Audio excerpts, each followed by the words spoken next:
gotta wait for the bells. Yeah, of course. You gotta wait for the bells.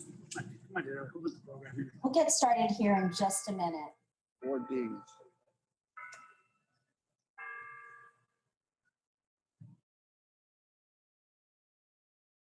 Good afternoon. It's May 25, a regularly scheduled city council meeting.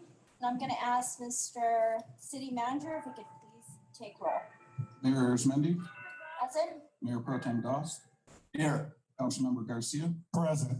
Councilmember Creeps. Here. Councilmember Parker. Present. Mayor, you have a quorum. You may continue. Thank you.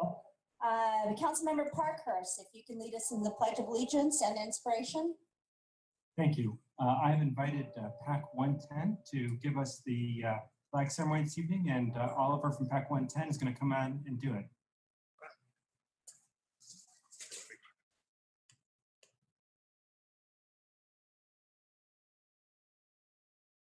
Hello everybody, my name is Oliver from Cub Scout PAC 110. So today, Cub Scout PAC 110 is going to lead you in the Pledge of Allegiance. Color Guard, advance.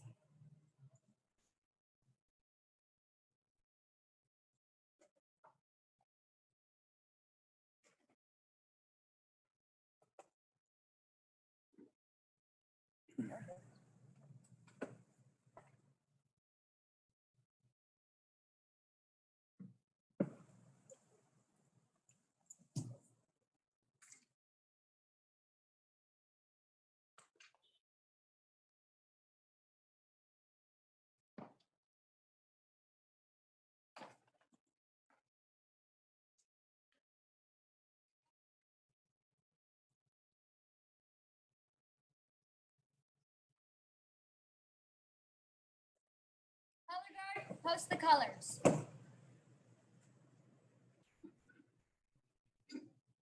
Please join us for the Pledge of Allegiance. Put your right hand over your heart. Ready, begin. I pledge allegiance to the flag of the United States of America and to the republic for which it stands, one nation, under God, indivisible, with liberty and justice for all. You may be seated. Color Guard dismissed. Very good.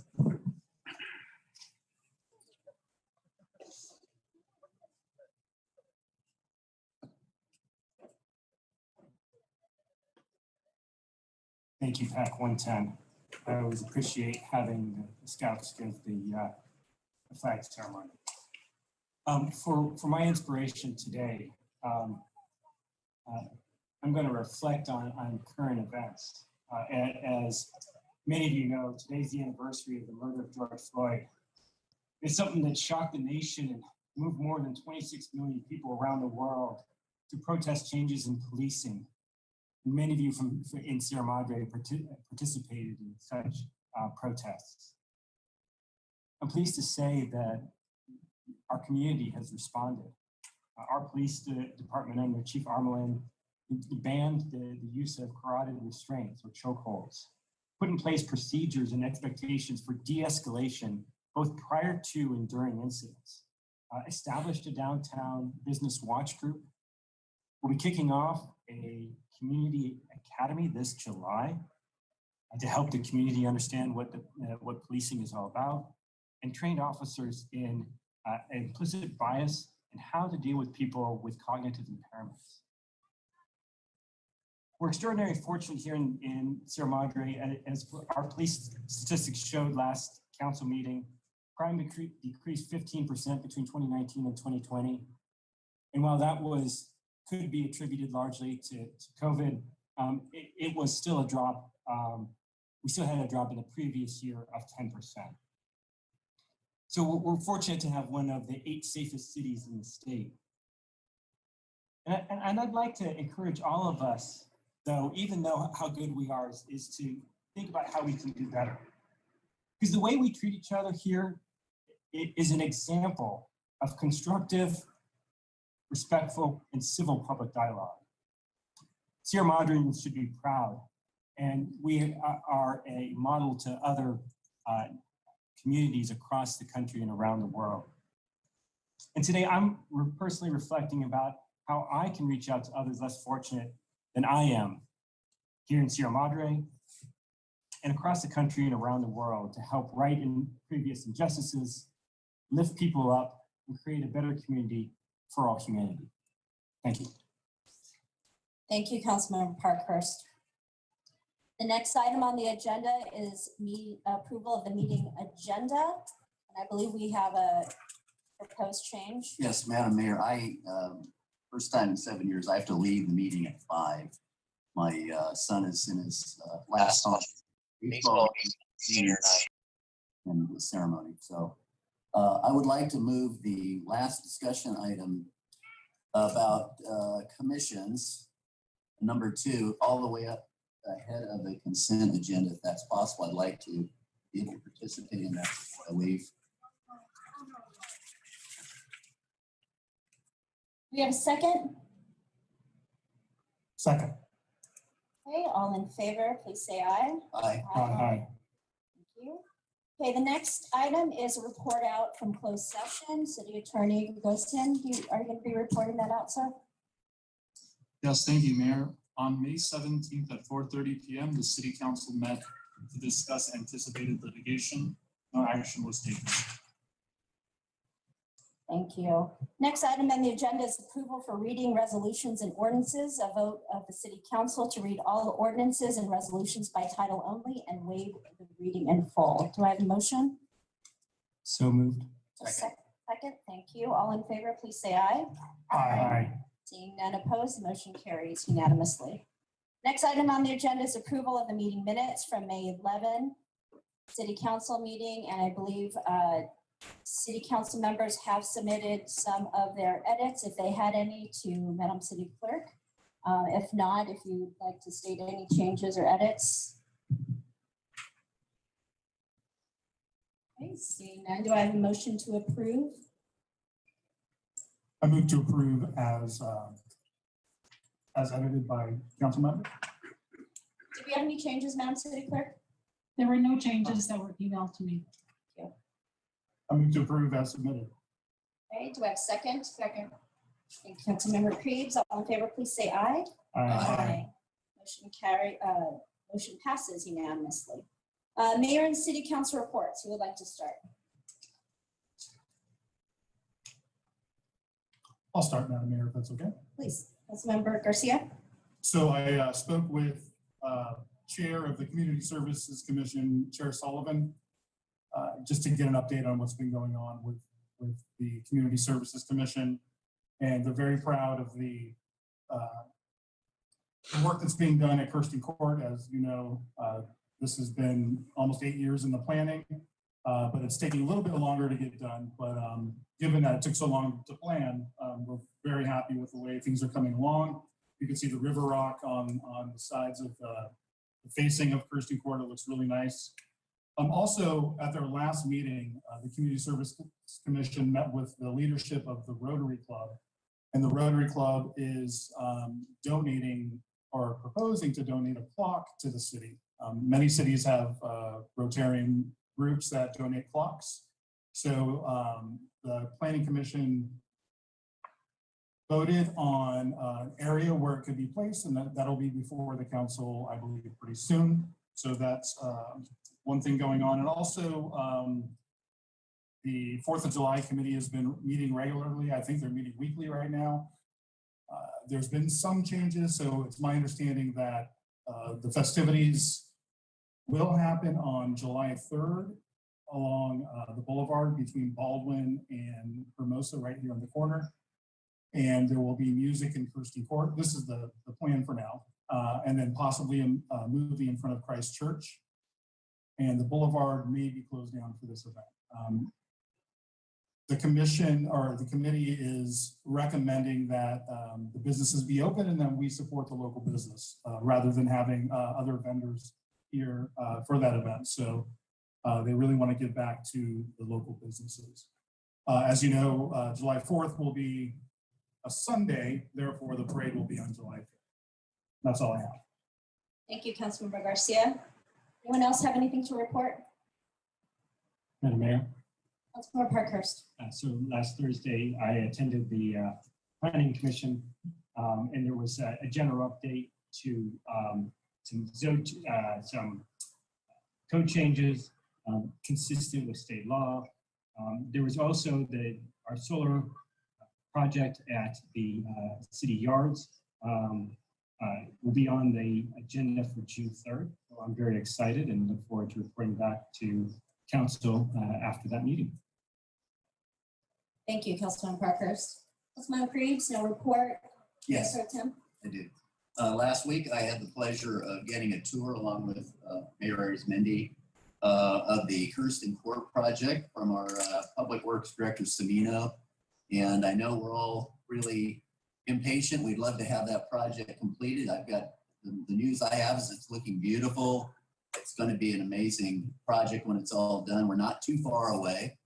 And I want to just thank all the business people down there on Kirsten Court. Some of them really had to struggle with all the work going on. It's been tedious. It's been they've had to learn how to cooperate even more so than they did during the worst of COVID. So I think it's going to be all good. I think we're going to end up with a great project, and I think all the businesses will as well. So kudos to Public Works and Director Semino and his staff, and especially to those business people down there who've been putting up with a lot. Thank you, Mayor Pro Tem Gass. And yes, we're hoping mid-June for a completion date, maybe end of June, but we're hoping for mid-June for Kirsten Court. I'll just share a few things. In the last couple of weeks, I've had the opportunity to meet with all of the departments and most of the staff, and I think I have one group left, but I just want to commend our city councils, our city staff for all the work they've been able to do this past year. I just wanted to get a briefing as to how the past year went for them, but also as we're anticipating the reopening of the city. And I just, again, want to congratulate them for all the work they've done. Thank you to Sierra Madre Police Department for recognizing Asian Pacific Islander Heritage Month with the video and featuring some of our staff. Hopefully you have an opportunity to see that, and also for our Mountain View News to recognize APIHM. At San Gabriel Valley Council of Government, we have representatives from all over San Gabriel Valley. And one of the key issues that was brought up is how the cities will be able to continue doing some of these outdoor activities and with our outdoor businesses, and how that's going to align with the state regulations. And so there's an ad hoc committee that's being formed to ensure that we are communicating to the state as to what we're advocating for and what makes most sense for our business and how we reopen as a city. And I look forward to participating on that committee. And lastly, this morning, the San Gabriel Valley Metropolitan Water District hosted a legislative forum, and really great to see our staff. Director Reynosa was not able to attend, but Director Semino, and we had Superintendent McGee and also Tim attend that event to present on our joint well project. And we're just so excited as to the momentum that has gained and the support we have from San Gabriel Valley Municipal Water District. And with that, I will move on to our next item, which is public comment. Madam City Clerk Aguilar, do we have any public comment for items that are not on the agenda? And then I'll also ask for those that are here in attendance, if you are going to speak on any items not on the agenda, if you can just make your way to the podium. Madam Mayor, we received 4 emails for items not on the agenda. Did you wish me to read them now or after public comment? Let's go ahead and do public comment first. I remember we were saying we want to make sure we're not duplicating, so let's go ahead and do public comment live first. Thank you. Ms. Sheridan. Yes, Deb Sheridan, Valley Vista Drive.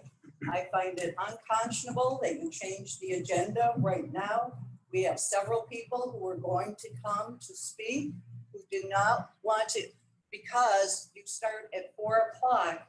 They did not want to be here at 4 o'clock in the heat. A lot of people can't make it right at 4 o'clock. They were planning on coming for discussion item number 2, and now they can't, and they did not send in a comment because they were going to be here. So let me repeat, I find it unconscionable.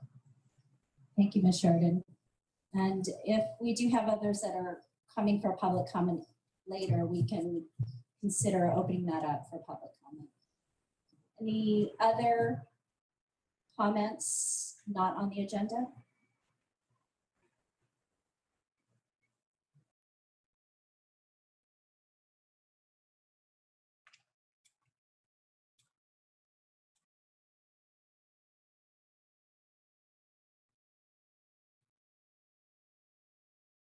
Hello, everyone. There's an item that's on the agenda, but I guess my time, and I'm short of breath, is to speak now. I'm speaking on behalf of the Friends of the Library about plans for the outdoor library space. Now, this is short. As you might imagine, we were devastated by the decision to shelve plans for a new library, but you have to deal with reality. I think there was skepticism, and certainly on my part, about the outdoor space that was being planned. But having seen the plans and having discussed them with Christine, we can imagine the potential library programs and usage. We understand that the city will provide funding, and there's hope for county grant as well as some of the funds from the Day Trust. The Friends would be receptive to requests, and I hope the city will consider those in the community who might, with a bit of encouragement, contribute to this project. I can see possibilities for using the space not only for city programs, but for the Friends, especially in conjunction with the building for book sales. So on behalf of the Friends, I asked the City Council to expedite the process to bring the plans for an outdoor space to fruition. Thank you. Okay, so yes, that is an item on the consent. We'll make note of that public comment for item D in the consent calendar. Do we have anyone here to speak on any items not on the agenda? Okay, seeing none, Madam City Clerk, if you could go ahead and read the 4 emails that you received.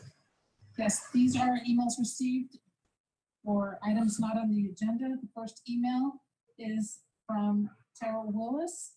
It reads, to the Sierra Madre City Council, please restore the design review responsibilities to the Planning Commission. The second email is sent in by Barbara Vilturo. The email reads, I have been asked by 2 people to send their comments to the city to be read at the meeting this afternoon. Both have agreed that their name may be used. This comment is from Joseph Catalano, a former commissioner. In giving these review responsibilities to staff, they became ministerial instead of discretionary. The concept is that ministerial decisions by staff are minor or cut and dried, as they say. Anything more than that should be discretionary. In other words, at the discretion of, in this case, the members of the Planning Commission for the people of the community. Discretionary by paid staffers is not discretionary. Regardless, our city staff is not qualified to perform design review. I'm saying this as a former commissioner and as a professor in the Urban Regional Planning Department at Cal Poly Pomona, where I teach 3 urban design classes. All of our staffers in planning came out of that program. Recent ordinance changes actually were part of the moves to disempower the Planning Commission with little or no regard for the issue of competence or of appropriate discretionary versus autocratic review. Joseph W. Catalano. The next email was sent in by Mr. Gary Hood. And it reads, the Los Angeles City Fire Department was saddened to share the news April 9th of the passing of a true icon in the field of emergency management. Retired Assistant Chief Frank W. Borden. In the world of emergency management, Frank Borden is legendary. In 1986, using information gathered by visiting both Japan and Mexico to study their responses to disastrous earthquakes, Frank launched the LAFD's pilot program, Community Emergency Response Team, CERT. Committee members were taught basic fire suppression, fire aid, and search and evacuation techniques. Just a year later, the value of CERT was demonstrated with the effectiveness of its members after the Whittier Narrows earthquake. 7 years later, the Federal Emergency Management Agency, FEMA, established it as a national standard, bringing this life-saving training and operation to cities throughout the country.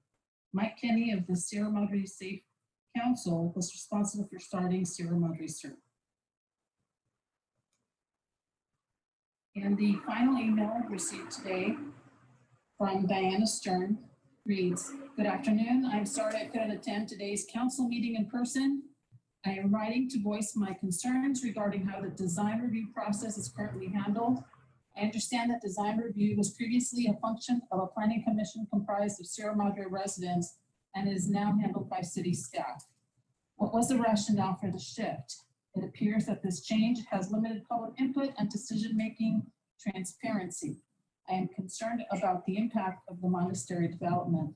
I am equally concerned about the planning and site decisions related to the housing element. Site decisions are being made about large-scale, multi-story, low-income housing and how many residents know about it. In fact, one such site runs from the City Hall parking lot all the way to the corner of Mariposa and South Lima. When I wrote to the City Council asking about the reality of such development, I received no response. Information about large-scale housing development needs to be readily accessible by the public in easily understandable terms so basic questions and concerns can be addressed. Here are some of mine. What are the size, density, and style of those housing element developments? Leaving out the obscure terms like dual-acre and adding some images for reference. How likely is it that these housing element sites will actually be developed? I understand the need to comply with state regulations. How much of this compliance is on paper only and how much is development reality? Is there a running timeline for development? And property owners of these sites be forced to relinquish their properties via something like eminent domain? Will I wake up one day to see a 3-story, 100+ unit low-income apartment complex on Mariposa on my way to Memorial Park? How will the city balance limited resources with plans for large-scale developments? Questions beget more questions, and this resident would really appreciate some answers. Perhaps reinstating the Planning Commission as part of the design review process would be a step in that direction. Sincerely, Diana Stern, Sierra Madre resident." Those were all the emails that were submitted today. Thank you, Madam City Clerk. So with the change in our agenda, we will now go to our discussion. Item number 2, discussion regarding the composition, term, and appointments to boards and commissions. Mr. City Manager England, I believe you'll be presenting on this. Thank you, Mayor. There's 3 topics for council to consider this evening. You can take them in order or in combination at your pleasure. The first one is the potential appointing of student commissioners. Councilmember Garcia requested this item come forward, and staff has summarized its research and findings in this document. The second is how boards and commission members are appointed. Currently, our tradition of a mayoral appointment after consultation with the city council is not codified. And if council would like to continue with that, we would need to make a code change. Or if council would like to provide other direction, we could make that code change as well. Item 3 is the composition in terms of boards and commissions of the city council to include the number of membership and the length of terms. And council is agendizing this item based on changes that were made last year to each of the boards and commissions. Staff can answer any questions council has. Thank you, Mr. City Manager England. Do you have any questions first of staff? Yeah, I had a question. It wasn't clear to me in the proposal that would all commissions have a youth appointment? And so what's the guidance on that?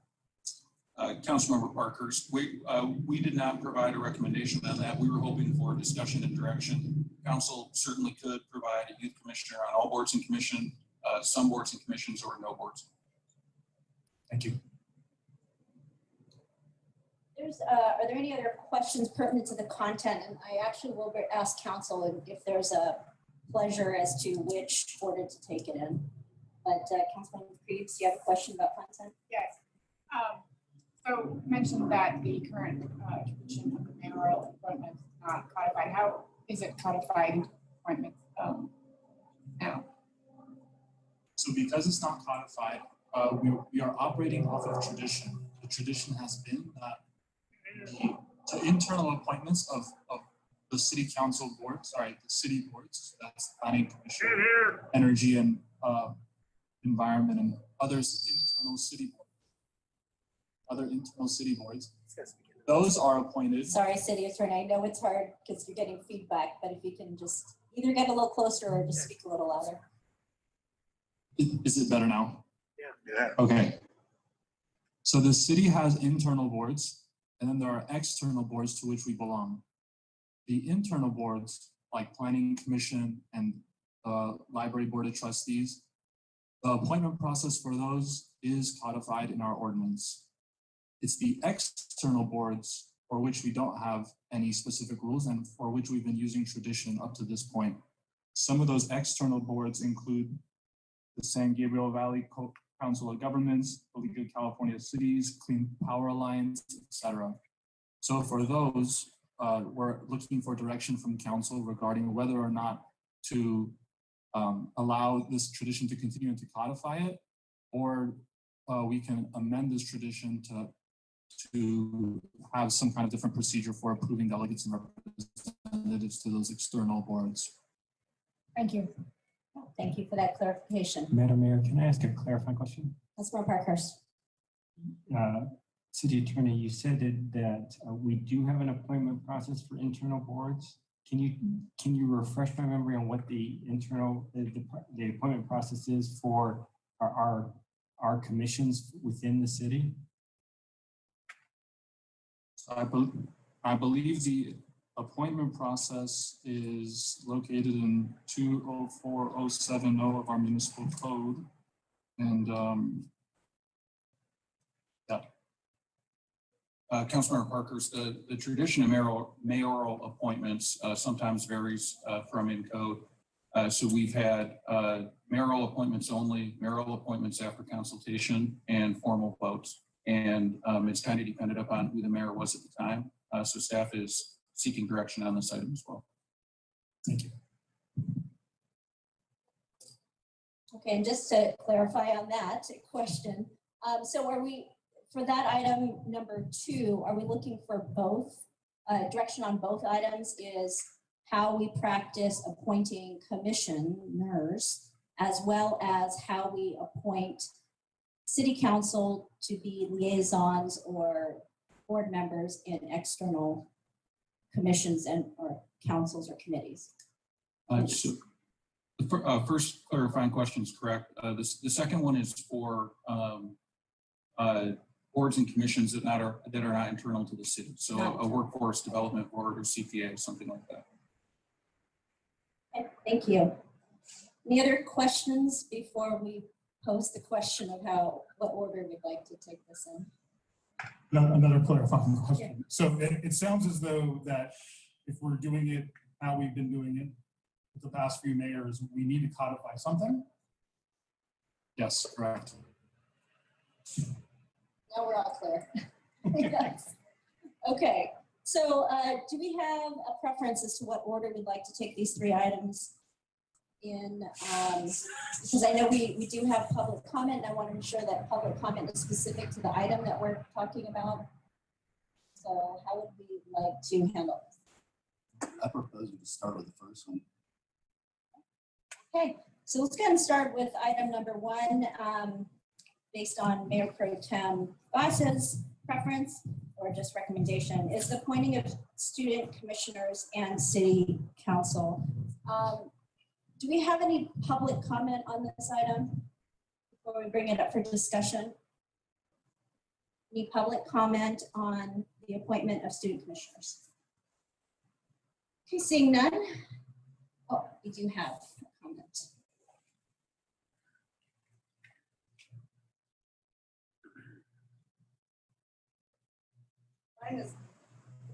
My comment is sort of combined with other things, but for appointing a student commissioner, whatever happened to the youth master plan? That was created in 1998 with a scorecard report in 2000 and a review in 2004.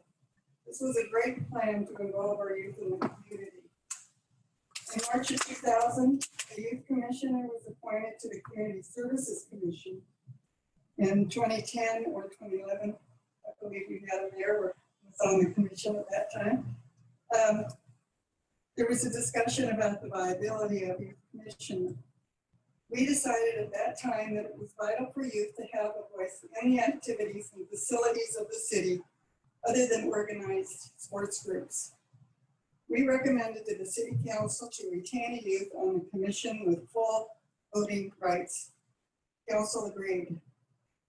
And as a matter of fact, there have been several outstanding youth commissioners serving on the commission since then. I highly recommend you retain a youth commissioner with full voting rights on the Community Services Commission. It gives them the opportunity to serve their community, to gain experience in the workings of government, and lastly, give them service hours for their school programs. Thank you. Thank you. City Manager England, can you clarify as to whether our youth commissioner on community services has voting authority this time?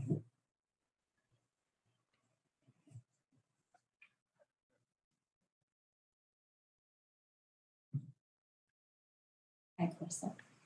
Ms. Lowe, thank you. You can answer that. Yes, Madam Mayor, at this time, they do not have actual voting. Their vote does not actually count at this time, mainly because in terms of the amount of commissioners that are on commission, we are at a count of 5. And with them added, it would be obviously 6 and make it an even, the fear of even votes. They do, however, one of the items that we brought was that they would possibly be an alternate so that their vote would count when a commissioner is not available to attend. Thank you. You're welcome. Any other public comment on student commissioners? Okay, seeing none, I'll bring it back for discussion on this item to see if we can come to a point of agreement or direction for staff.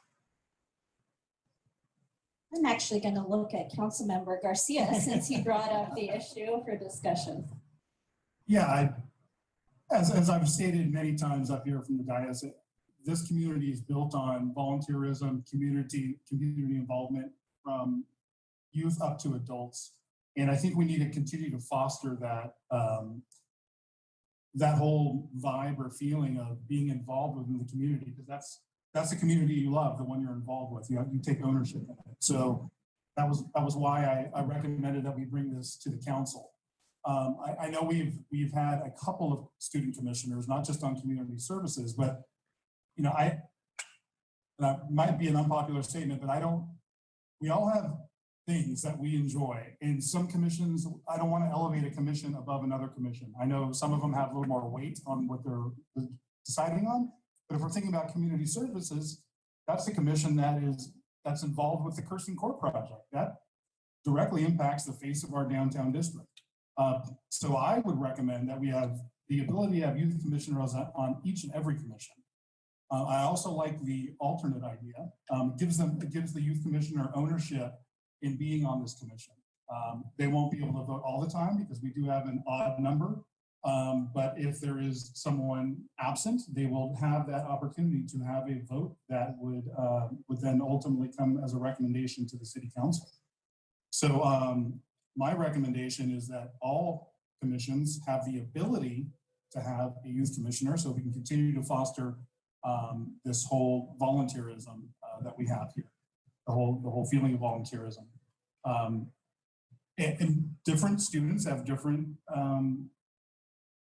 interests, right? So I think that's another reason, right? Some are very interested in urban planning and things of that nature, and maybe that's going to be their major. So if we could give students, our youth, a voice in this town, I think it's a good thing. It will help the community. It will hopefully keep some young people here in town, and that's my point of view. Thank you. Yes, like to comment? You have persuaded me, sir. When I say my point of view, I just want to make certain that that's reflecting what I think the community wants. So it's my point of view as a elected official that's here to serve the community. Madam Mayor. Councilmember Parkhurst. So, you know, like the young man that came up and gave the flag ceremony, that's how I started my public service. And it instilled in me a great responsibility to serve my community. I completely, and actually it shaped my career. And so the opportunity to be able to serve your community and to give back and to help shape that community, I'm in strong support of Councilmember Garcia and across the board of having them on every commission, having them be an alternate. I think it's a great idea. Thank you.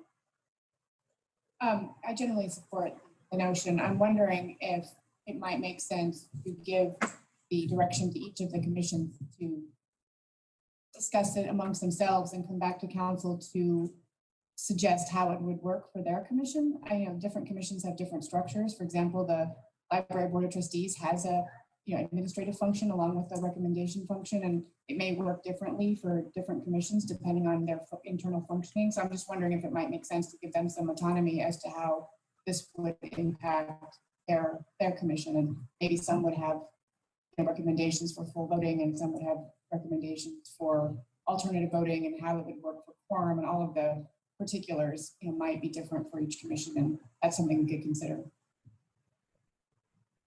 Okay, in general, I support the idea. I think coming from the Community Services Commission, and I think Ms. Alcorn made a good point about the youth plan. I don't know where that is. Maybe we can find that and refer back to it and maybe bring it back to council once we get further direction on this item. I think it's important. If we go in this direction, I feel strongly about it being having an alternate, for them to be an alternate to vote when a commissioner is absent. Coming from the Community Services Commission, again, we did have some amazing commissioners, and I've already given the Sibrels a hard time about having another kid so we can bring on another commissioner. But the challenge also too is the time commitment. And so what I don't want it to do is be an obstacle to get quorum. So that's why I feel pretty strongly about having them as feedback and input and participating, but maybe not necessarily as a voting member. And, I think it would be helpful to have feedback from the commissions, but if we are going in the direction of, again, it's not a voting member, to provide the opportunity and access, and I think those are the two key words, is opportunity and access for students that are interested to be able to participate in that manner. I think looking at consistency across all the commissions is going to be important.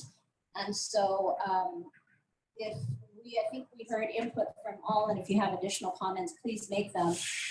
But I'd like to give direction to staff today if we're ready to do so. Madam Mayor, I'd like to propose that we select alternate number 4.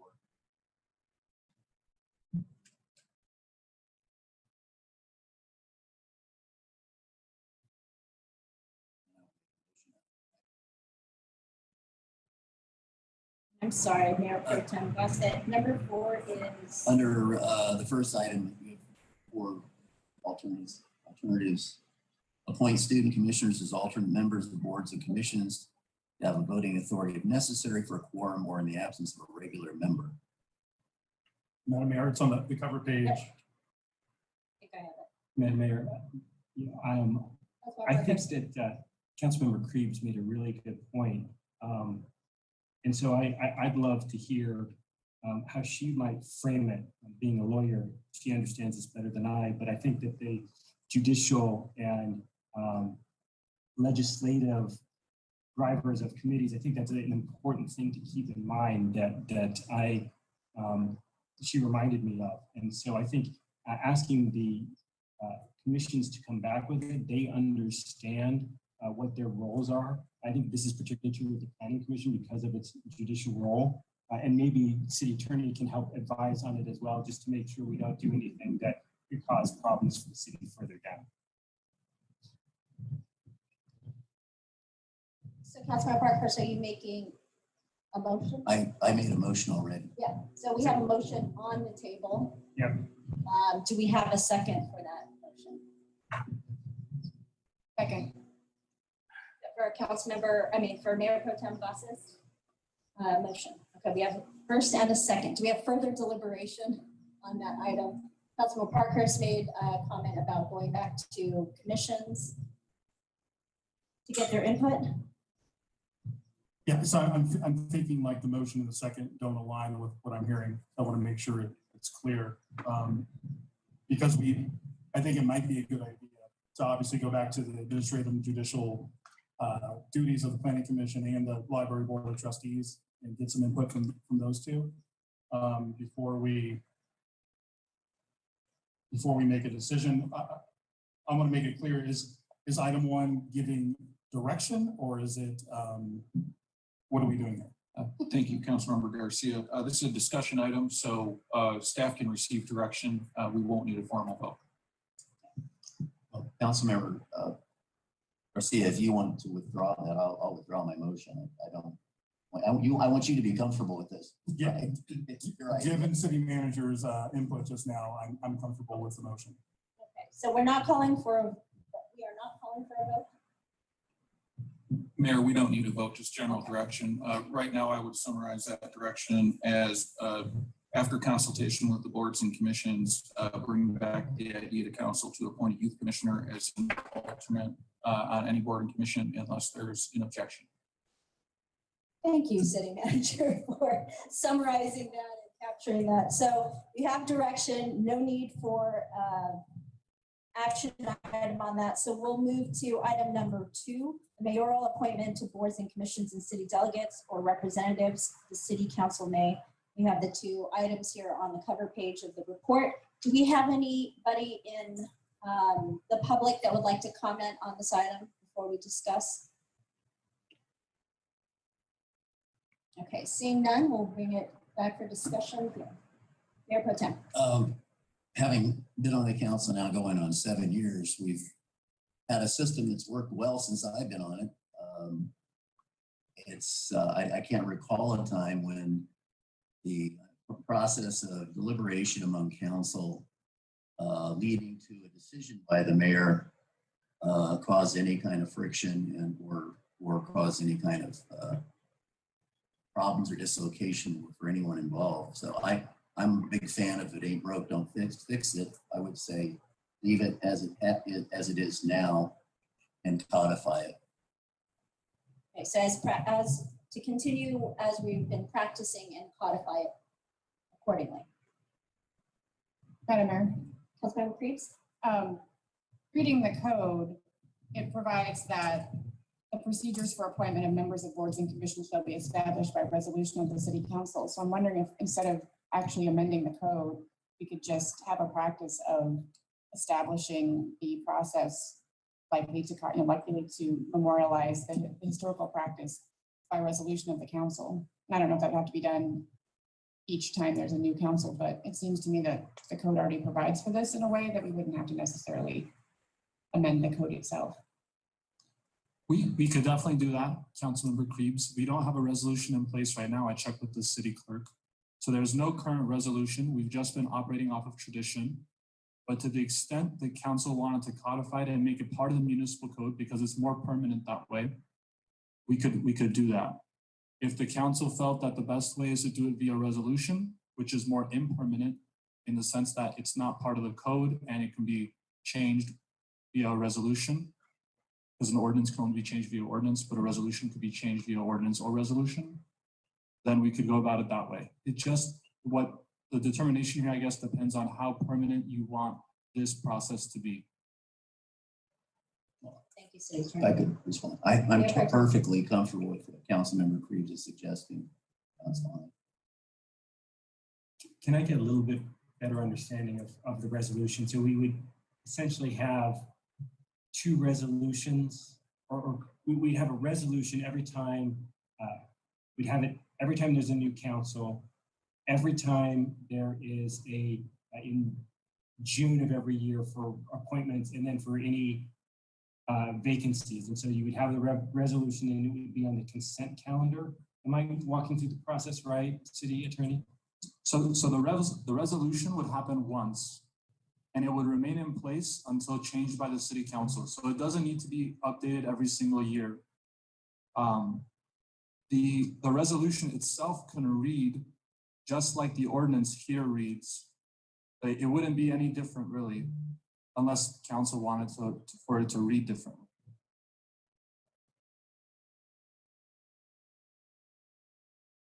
I thought this was pretty straightforward. Looks like we have some other questions. Councilmember Garcia? No, I think that's pretty straightforward.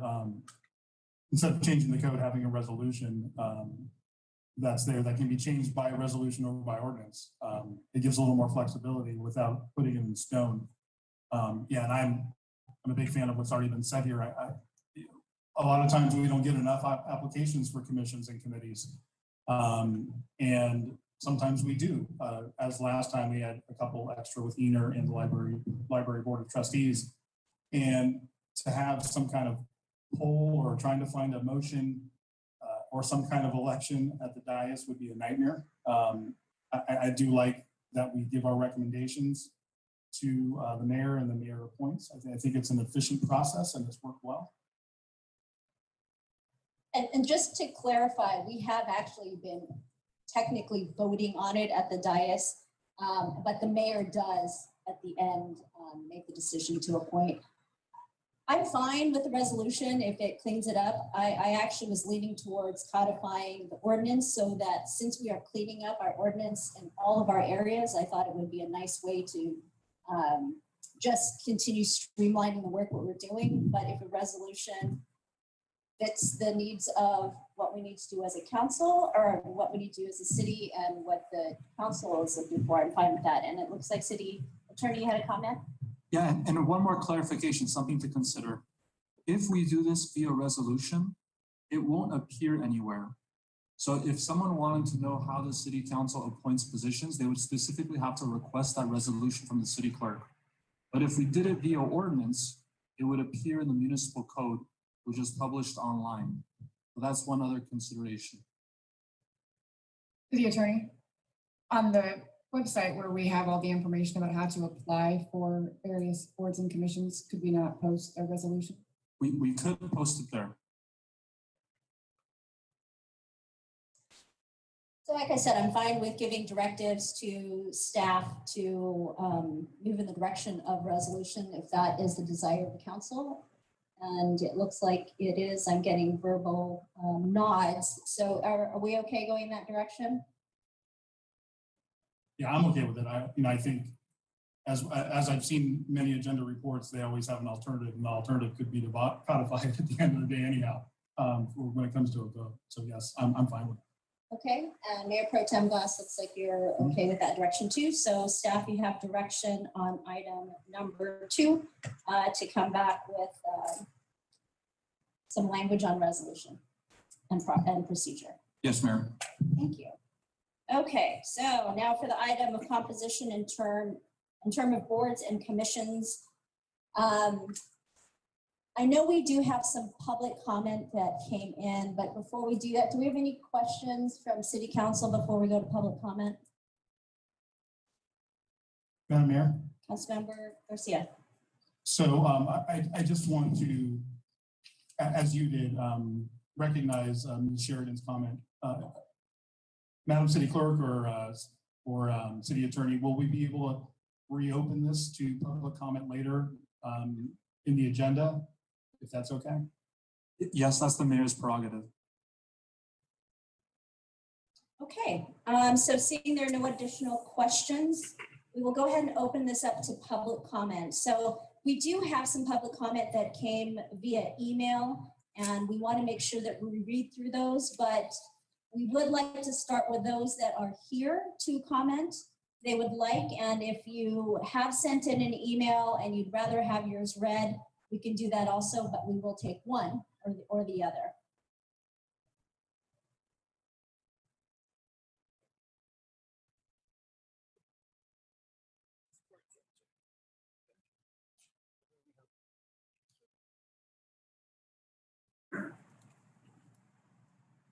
If you could just state your name and then you have 3 minutes to comment. Good evening. My name is Carol Parker. I live on Mariposa. I've lived in Sierra Madre all my life, except for the years I went to New York and studied. I came back because this is my home and it's so wonderful. Congratulations to the 3 of you who are new. I've never met you, but I thought you were. All right. Good afternoon, Mayor Rosamende and Council. Thank you very much for agendizing this important issue. Our wonderful planning commission worked very hard and to pick up the designs of the review standards for conditional use permits of single-family homes appearing before them. They made the process more user-friendly, which seemed to be one of the problems of the former city council that they had with these decisions. Our city lawyer even said that there was no problem with the new state laws in keeping with the planning commission. Regardless, on October 27th of 2020, city council removed this important function and gave it to staff. That means there is absolutely no transparency to us citizens, to the people of Sierra Madre who vote. That means when a conditional use permit to build or remodel a home that is non-compliant with our zoning, for example, over 3,500 square feet, is requested, the planning commission must have this agendized, noticed to the public, and debated in a public meeting. Now that this is the purview of the staff, there is absolutely no transparency. Who will ever know how these non-compliant homes are approved or even which they are? Please restore the voice of us, your residents, your voters, and it is important for the future of our town. Thank you very much. Thank you, Speaker.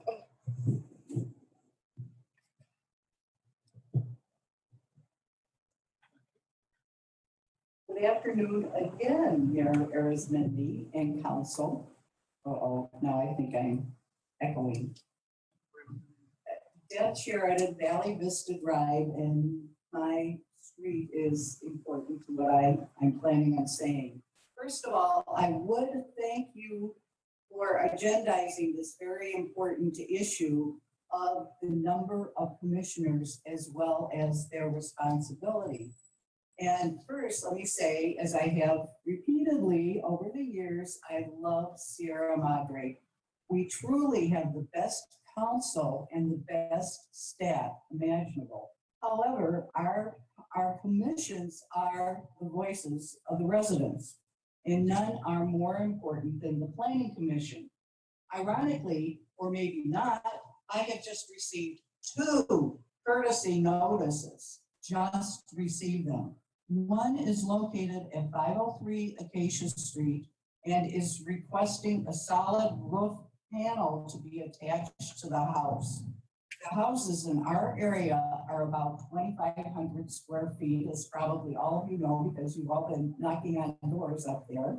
But anything over 3,500 square feet triggers a design review. So think about it.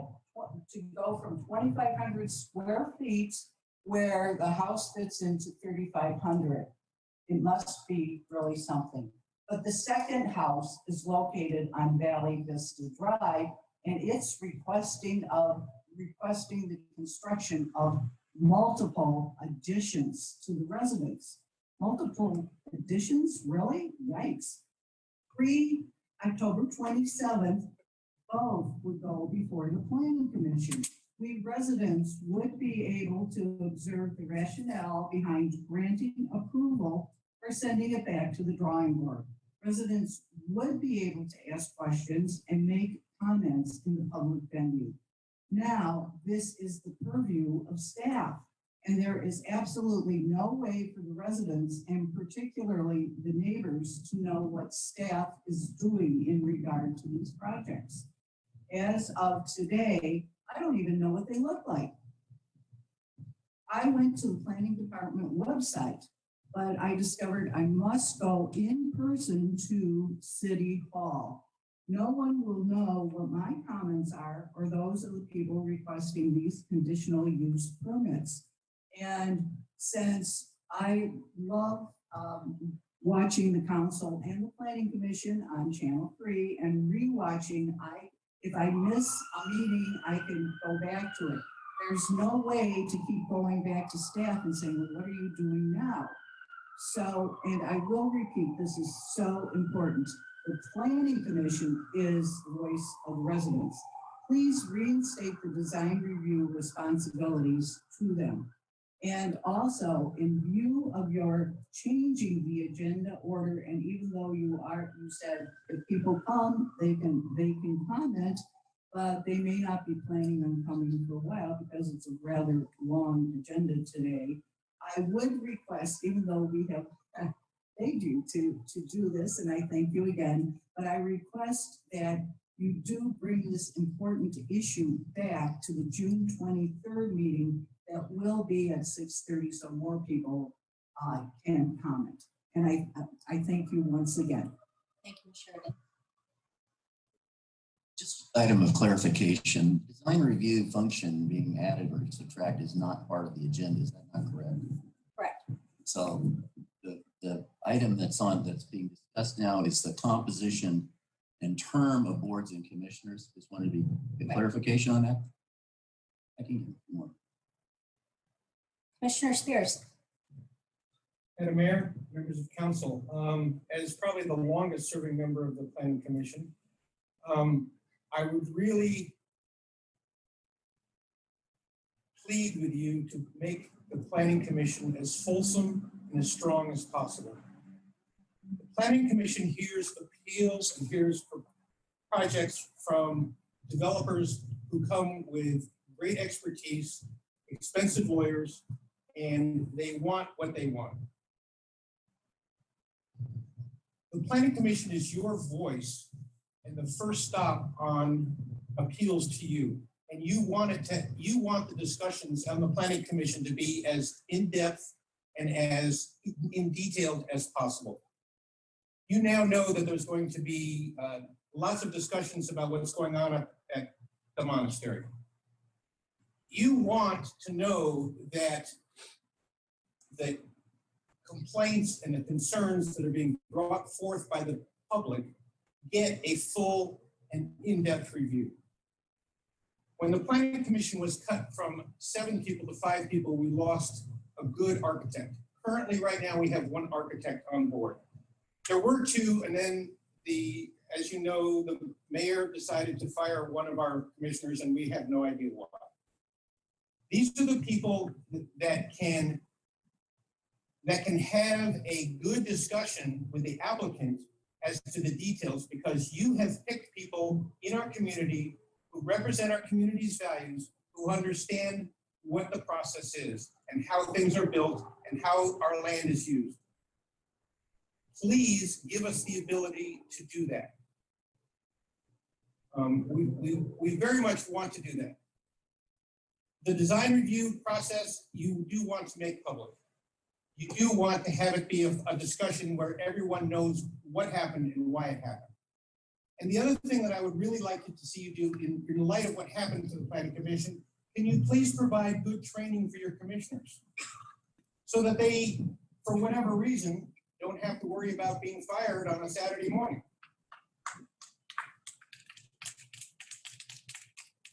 The Planning Commission has an important role, and we want to do that role well, and we want to take it very seriously. But if you're down to 5 people, a quorum is 3, and 2 people voting can make a difference. And you want those 2 people that are voting to be the best 2 people you can.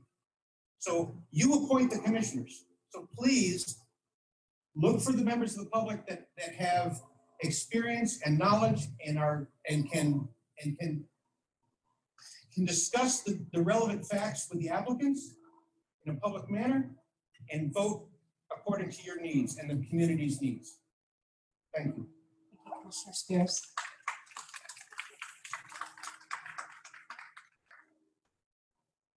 See, Ms. Alcorn's coming up to the podium. Do we have any other comments from people in the audience? If you just want to make your way to the podium now, please.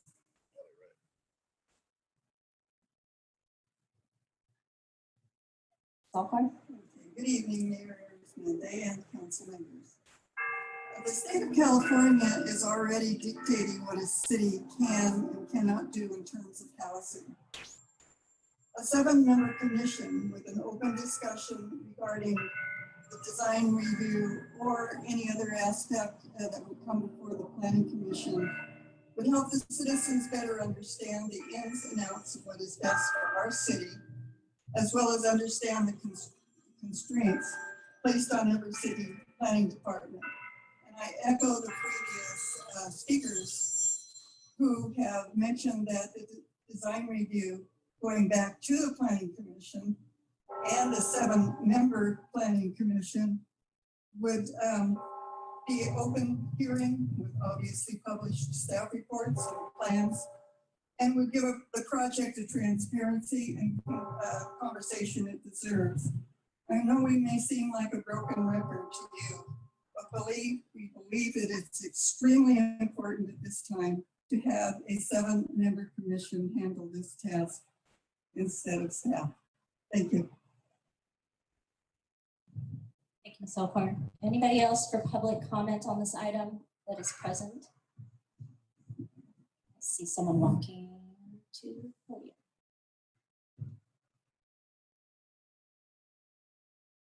Madam City Clerk, how many emails do you have that you're going to be reading?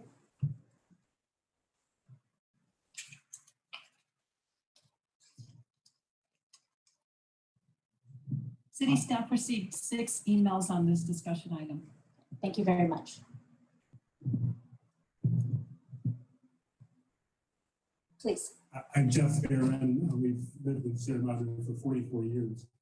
I'm a little unclear, and I apologize for not staying up on the issues like I probably should. But I thought I heard somebody say that the design review function was not on the agenda.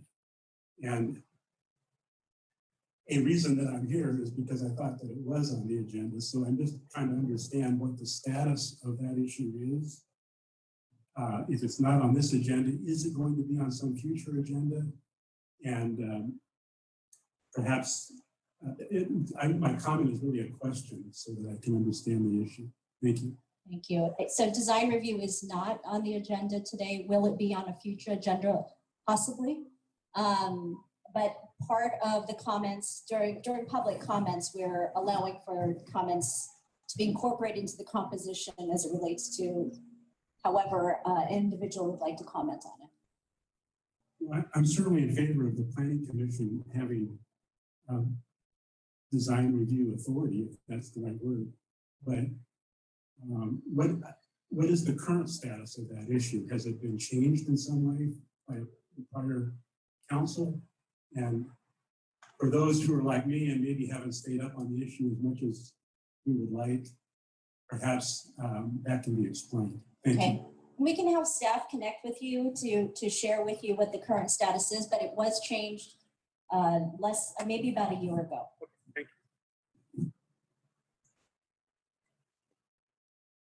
Good evening, Mayor and Council members. Lynn Coleman, West Porter Avenue.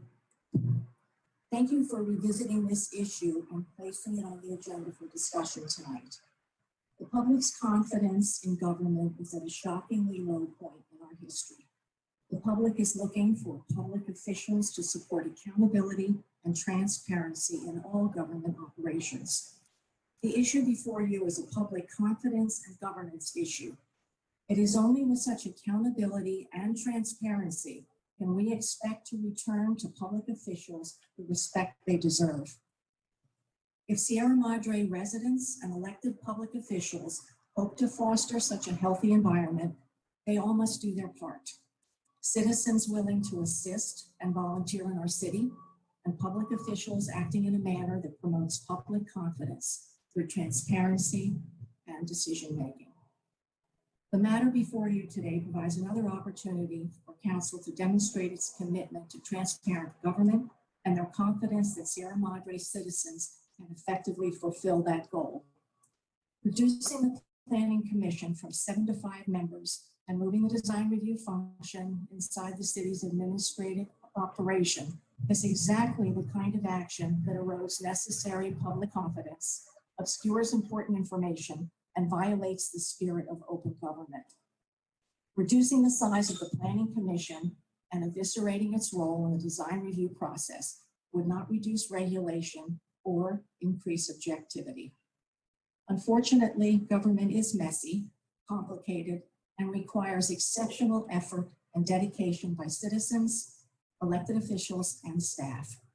Reducing volunteer oversight from the design review process will not advance the goals of reducing regulations or increasing objectivity. All public bodies need to reduce regulation where appropriate and ensure the process is as reasonable as possible. The design review function should be on full display for all residents to observe and comment. The place for this to happen is in a public planning commission meeting with full notice, agenda, and written reports distributed in a timely manner to all interested Sierra Madre residents. The Planning Commission is the ideal way to promote the issues of governmental transparency and accountability. To move the design function to the staff level is contrary to the spirit of open government. Thank you. Thank you. We have a person coming up to the podium.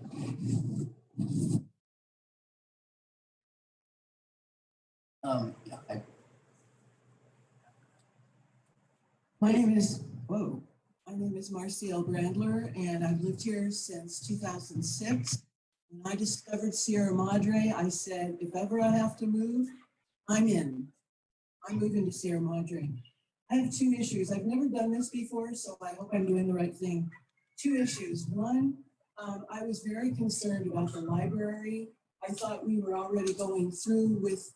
Actually, ma'am, for that item, I would welcome you to the podium when we talk about the library. Do you have any comment on the composition of the commissions? No, and then I wanted to talk about the housing at the monastery. So okay, so something else too. Yes. Okay, however, so I'll go and maybe come back. But what I'll invite you. Yeah, I'll invite you at some point if we can towards the end, since it's your first time. No, it's okay. And if you see that I'm gone, it's not because I'm mad. I just get tired. Understandable. Thank you. Thank you. And Mayor Pro Tem Goss, I know that you are going to be leaving and would like to make a few comments. I do. My first question to Madam City Clerk, the emails that you received, for those ones that we also received, because I've read everything I've received. All emails received were forwarded to the city council. Okay. Well, I just wanted to say, as I started the meeting, I asked for this agenda item to move forward because I do have a personal I have to make and I have to leave now. I did ask for this to be re-agendized because I did make a promise back in a city council meeting mentioned earlier, and Madam Mayor went and looked back and found that I'd made that promise. So we keep promises. We didn't re-agendize the design review issue. We can talk about maybe doing that in the future. This is simply about boards and commissions and terms. And again, I just wanted to get my 10 cents worth in that I re-agendized keeping a promise, but I see nothing has changed since we last met in a fully agendized city council meeting in front of the public right here at the park. I don't see a compelling reason to expand the planning commission or to expand any of the commissions.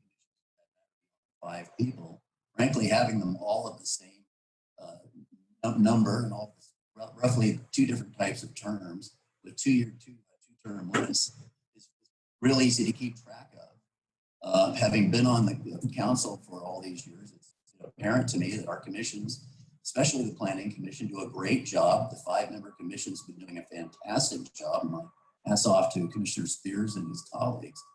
I just don't see a reason we need to change. I don't believe there's any guarantee that 7 will get you any better result than 5. I haven't heard a single person tell me how that will work. Clearly, what the planning commission is doing is a different kind of work than what the library board does, what the other commissions do. And there was a point made that we only have 1 architect. Well, you know what? We only have 1 architect. We'd love to have more architects. But one of the reasons that moving to 7 commissions is not particularly good in the long run is it's hard to recruit people to serve on these commissions. Sitting here for the last 2 years, we've had to reduce our pool of available commissioners down from our preferred 3 down to one to have to make a decision on bringing someone aboard because we have so few takers. And this is after public notice, public agendized advertisements about these positions. So I think moving it to 7, any of the commissions to 7 is just asking for trouble. When people get turned out, it can be very hard to replace them. And if you're looking to get architects, it's even harder. I mean, how are you going to get full-fledged professionals to make this kind of time commitment? It's wonderful if they do. But if you're trying to expand the commission to get more architects, I just think that's not going to happen. It hasn't happened since I've been on the council anyway. I don't think it'll be appropriate for me to vote here because I think there's going to be further discussion.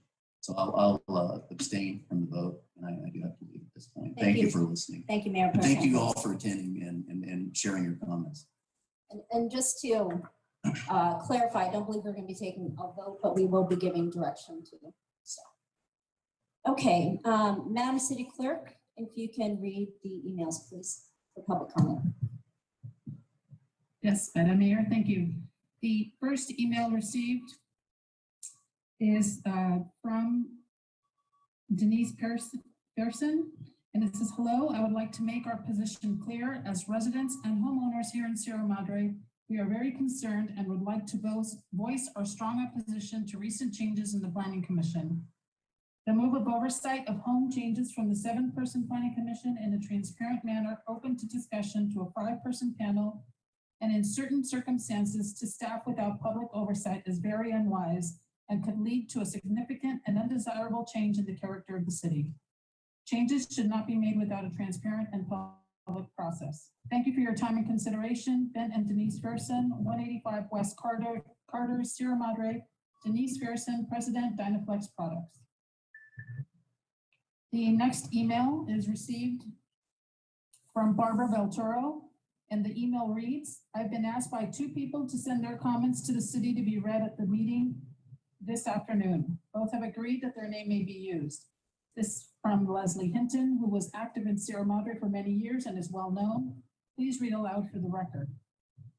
Just for reference, I served on the General Plan Update Steering Committee, Planning Commission, and the Community Services Commission.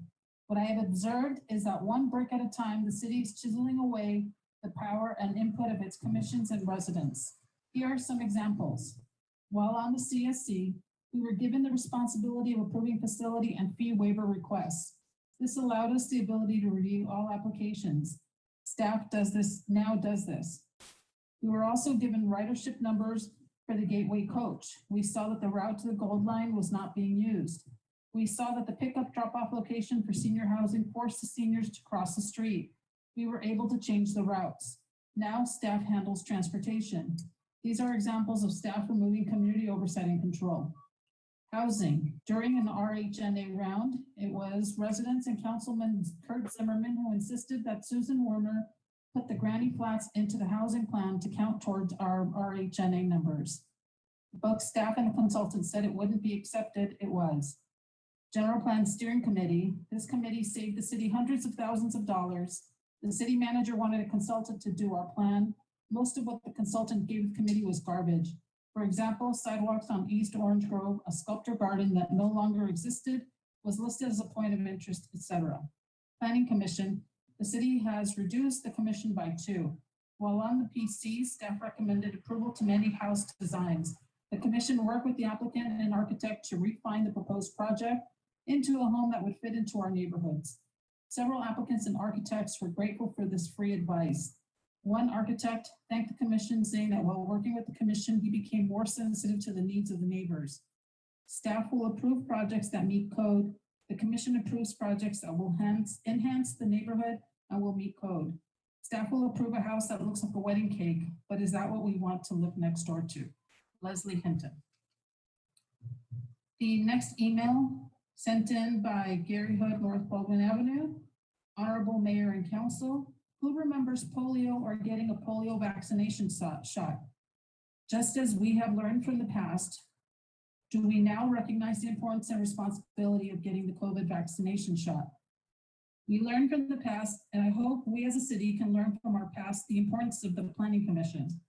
Please, as residents who have wanted to live and raise a family here in Sierra Madre, ask the City Council to restore our Planning Commission to the way it was.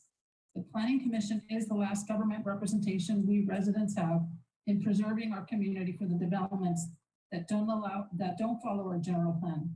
Thank you for the opportunity to address the council and the community. Respectfully, Gary Hook.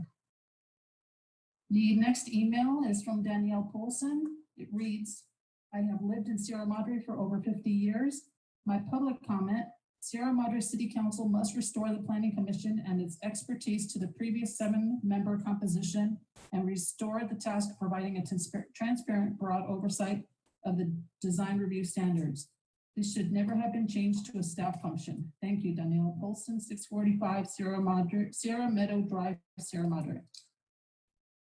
The next email is from John Clark. It reads, Mayor and council members, thank you for placing this matter on tonight's agenda for discussion. Reducing the number of Planning Commission members from 7 to 5 and removing the design review function and assigning it to city staff should be an issue of concern to all Sierra Madre residents. Sierra Madre has long been a proud community of volunteers at all levels, as noted by Councilmember Garcia at last month's council meeting.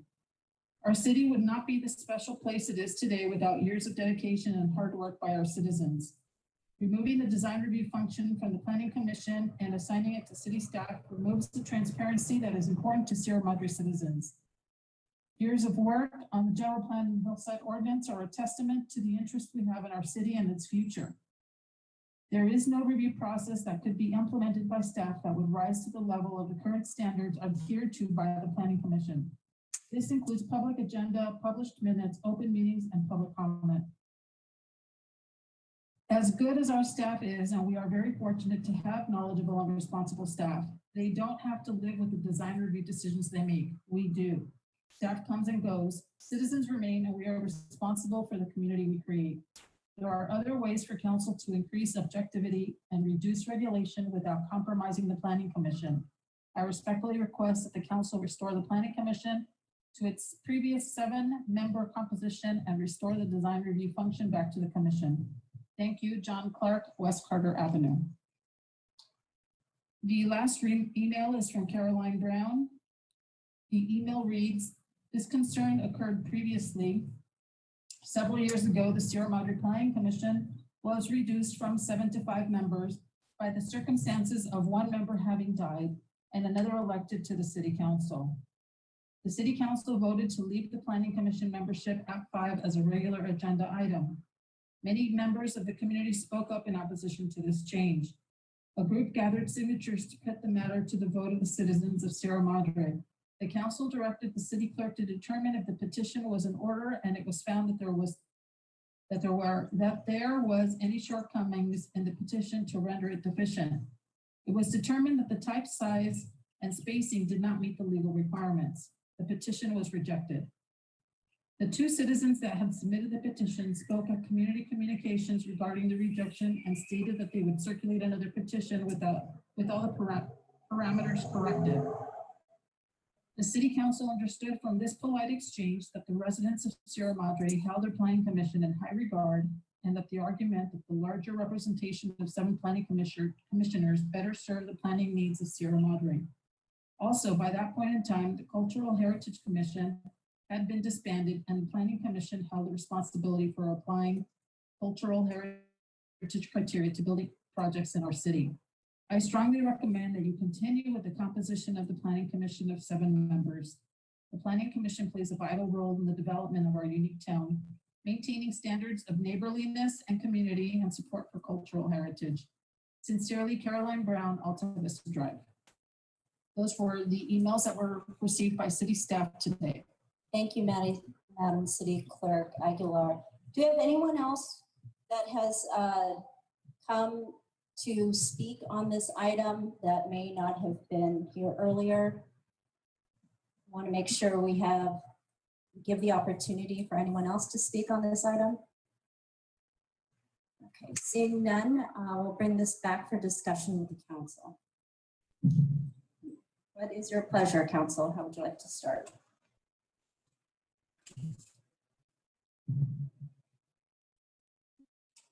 Madam Mayor. Councilmember Parkhurst. So I spent a lot of time thinking about this and talking with people about this. So I've collected a couple of data points I'd like to share with the council and the community. So I went and looked at cities with similar sizes to Sierra Madre. I just did a relatively quick review, but the quick review is generally adequate for these things, and looked at cities up and down the state. Placerville, Planning Commission, about the same size, about 10,500 people, 5 members. Half Moon Bay, 11,000 residents, 5 members. Scotts Valley, 11,500 residents, 5 members. Morro Bay, 10,200 residents, 5 members. Shasta Lake, 10,000 residents, 5 members. So it seems that, across the state, there's a commonality of having 5 members. And then I look at the current composition of the commission. We have Commissioner Dallas, the architect on the commission, that is up for renomination, I think that's the right term, this year. And I certainly hope that she considers that she's an incredibly valuable voice. In 2022, Commissioner Spears will have finished serving his 2nd term.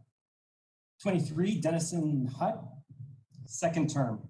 2024, Pevsner. So within a relatively short period of time, we'll turn over the whole commission. One of the reasons I ran for council was trying to have continuity and try to keep the quality that we have here. And so, part of my requested direction to staff is that all the people that provided comments, both here at the podium and by email, let's collect their email addresses so that in the year we can recruit them to come on to these commissions. Because my understanding across the board, all of the commissions that we have a hard time getting people to step up and take the time. It is a significant commitment. And we've already had to waive the requirements in most cases and reduce them to be able to get people on these commissions. So I think it's, I have a hard time, and I agree with Councilmember Goss that I've yet to see why 7 is better than 5. I'd rather have 5 really high quality people on the commission than to have 7 where some of them, they get their arm twisted to do it, and they do it reluctantly, and they show up to a third of the meetings. We have a really good commission. These are really smart people. These are really dedicated people. I want to keep that quality up. And so that for me is why I'm yet to see a strong reason to go to 7. And I've looked at I've looked, listened, and I'm in the 5 camp. Thank you, Councilmember Parkhurst. So follow up, Ms. Mayor. Councilmember Creeks. Councilmember Parkhurst, you are the council's liaison to this commission, and I wondered if you would speak to, I've watched a few, but obviously you've been to more consistently. I wonder if you could speak to the nature of the discourse among the members, and if there's a sense that there's a voice, that there's a voice missing, or if there's less than a robust conversation about issues that come forward before the commission. Thank you, Councilmember Krebs. When we give our reports, I make a point to say, I have missed 1 planning commission meeting since I've been on the council. And I do think we've got a good number of voices on there. I think we've got a good diversity of voices. I do agree that I think that having another architect on there would be valuable. I've spoken with commissioners on the planning commission. I think generally there's general consensus there that they agree. But there isn't like a magic composition of it. I think you need to have inquisitive people. I think you need to have people that have time in position so they learn. I can tell you right now, folks, I've learned a whole lot sitting at this table than I've sat out there. And that, I think that's why we need to get dedicated people on there. But to your specific question, I don't see anything missing. I think that there's a diversity of opinion. I think there's thoughtful dialogue. I don't see decisions going 1-4, 3-2. typically 5-0. Once or twice, it's 4-1. But most of the time, you know, they're and that's not to say that there isn't the thoughtful comments. I think there is. I think it's, you know, I think it's an excellent group of people. We should be proud of those people that have taken the time to serve. Thank you. Madam Mayor, I don't know that we were able to ask questions yet on this item. Is it okay if I ask a couple questions? Please. So if a commissioner is termed out and we have no applicants, and I think that's happened before recently, what do we do about maybe retaining a current commissioner on anything? Councilmember Garcia, the recent updates council made codified that 2 terms would be the limit, and then they would have to step away for I believe 2 years before they could be reappointed to the same board or commission. So when a board of commissioners is termed out, we have to recruit a member to replace them. Thank you.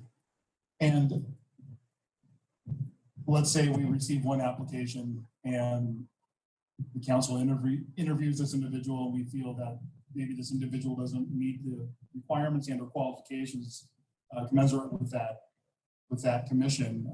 Does the mayor then have authority to not appoint that individual? How do we work that? So historically, under that example, one applicant would not come forward to council unless the requirement to have 3 applicants for one position was waived. If that had happened first, under that scenario, the applicant would not have to be appointed by council, no. So we just had a few members or board positions open up, commission positions. I think one of them, we only had 2. Is that correct? And we still brought it forward? I could be wrong. I didn't pull the exact numbers, but I can only think of one time off the top of my head where we didn't have to waive that requirement, and it was for the library board of trustees appointment. I'm certain in the past 4 years there's been other instances. I have some recency bias going on, but typically council has to waive that requirement to get an appointment to a board. Thank you. And maybe one follow-up question to Councilmember Garcia's line of questioning is, although we have not been in a position where we haven't, or we've had a vacancy and we just haven't found an applicant, it is, well, maybe this is something that we consider is, can we include in the ordinance or in the resolution the temporary extension of existing commissioners? Mayor, that's totally under the purview of council, assuming the expiring commissioner board member agreed. City attorney. I believe the term of the commissioners is within the ordinance, so we couldn't vary that by resolution. We'd have to adopt a new ordinance amending the previous ordinance. Okay, thank you. So going back to the ordinance changes as opposed to resolution. Okay. Any other further discussion, comments? A discussion.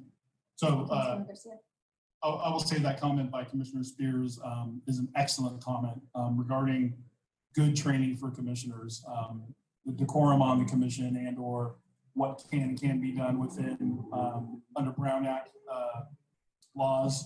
I know I sat on a couple commissions back in 2014, 2015, and for me, there was no real training. I think I received a PowerPoint regarding Brown Act, and I had to read it and understand it on my own at that time. I wholeheartedly agree with what Commissioner Spears said regarding good training for all our commissioners, and something similar to perhaps what the city council goes through, I think is an important step in the right direction.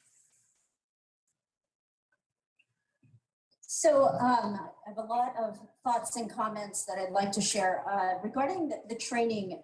When this was discussed back in, I think, July 2020, and when you looked at the number of commissioners, that is one of the items that we had brought up is the training of the commissioners. And as we are opening up from the pandemic, we'll definitely revisit that and ask staff to ensure that we are providing maybe a review of roles and responsibilities of each of the commissions, as well as the required things like the Brown Act and Form 700 and all of the things that we're legally required to do. So I think that's a very good point. Well taken. Again, we had identified that back in 2020, and we'll just make sure that we revisit that, and we'll ask that for staff. I'll ask that for staff direction. You know, during this last discussion, I want to say it's July 2020, and someone can correct me if I'm incorrect. But Mayor Pro Tem Goss brought up the issue of the number of applicants, and it had been really a challenge in many of our commissions where we would have vacancies. There were a lot of frustration, couldn't get quorum, and we were told do better outreach. So we did better outreach. I think we were talking to individuals, and it was still a challenge. And not to say there aren't people in the city that are willing to volunteer, but that was part of the consideration when we're looking at 5 as opposed to 7. And I stand pretty strongly in that area as to why we went back to 5, and I still stand by it today. Our attendance and planning in particular has been really good in the last 6 months. I think over 8 meetings, 6 of them were fully attended. I think maybe just 2 had 1 person attending. But we have an extremely competent planning commission. And they have been working so efficiently and effective. And I just want to thank Chair Dennison, we have Bill Pevner, we had Commissioner Spear speak today, and John Hutt. We've heard him speak many times at council, and we received emails from him, as well as Peggy Dallas. And again, I can't speak enough as to how competent and well-oiled they are as an entity. And I know there was a comment about staff and the quality or qualifications of staff. And I believe in our planning department alone, we have 2 of our staff that have master's degree in these related areas. So I don't think for me either that is an argument. You know, and the voice of the people, I hear that comment, and you know, as for all of our commissions, all of our commissioners are appointed by the city council, and it's through this process that we are appointing them. They're not independent bodies. They make recommendations when necessary or when according to what an ordinance or practice or protocol is. And they make those recommendations to city council, and city council still makes a decision whether to accept or reject or to modify those. And that will continue to be the case. And I think the bigger issue, and let me just say one thing also about just caseload. If we were saying that the caseload of the planning commission was so overwhelming that we needed to consider more people and maybe we needed subcommittees, that might be an argument for me. But again, the piece that the planning commission is working on has been according to, I think, when we're looking at timelines and what requirements are there. And we still have a lot of issues that we are cleaning up old ordinances. And I think that was one of the questions during our last maybe council meeting or the previous one, is why are we looking at ordinances from, you know, 2019 laws, and that we're not aligned with that. And part of it is because there are things that still need to be done.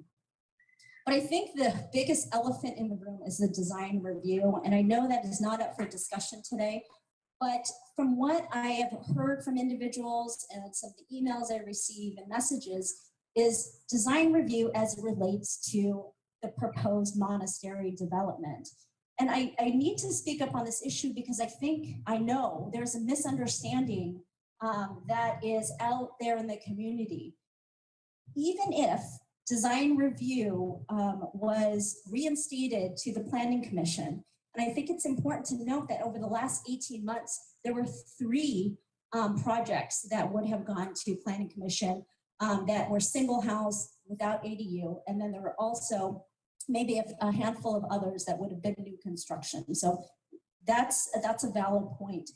But when it relates to proposed development, and again, I'll use the monastery for an example, because our planning commission has subjective standards that are being utilized at this time, we are unable to have planning commission make any recommendations or approvals for the proposed monastery because the Housing Accountability Act does not allow for it. It's a state law that has been enacted that I don't want to use the word prohibits, but does not allow for planning commissions or any other entity that uses subjective standards. So that can be another discussion item if necessary. I would be happy to talk individually with others on that item. But I wanted to draw that out because I heard review and design mentioned numerous times on this item. So as it relates to composition, I feel very strongly of keeping it to 5, or maybe I should say in reverse, I don't find a compelling reason to expand any of the commissions, whether it be planning, library, community services, because again, when we made this decision last time, it was a matter of streamlining also to ensure that we are as consistent as possible across the different commissions, despite the fact that we're considering youth commissioners and that they have different responsibilities.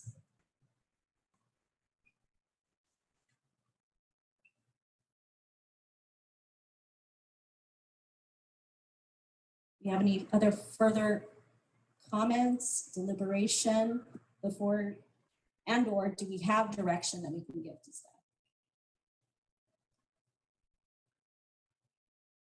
Madam Mayor.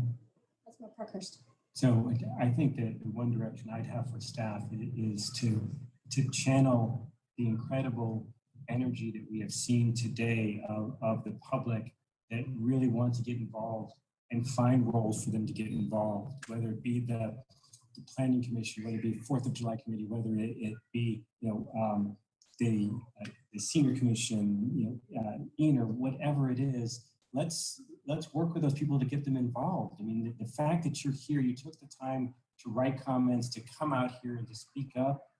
Please get involved. We need you. We really do need you, and I appreciate that enthusiasm that you have. Madam Mayor. Councilmember Garcia, thank you, Councilmember Parkhurst. So yes, this is kind of echoing what Councilmember Parker said earlier and what Commissioner Spears said. We rely greatly on the voice of these commissions. They do so much work on our behalf.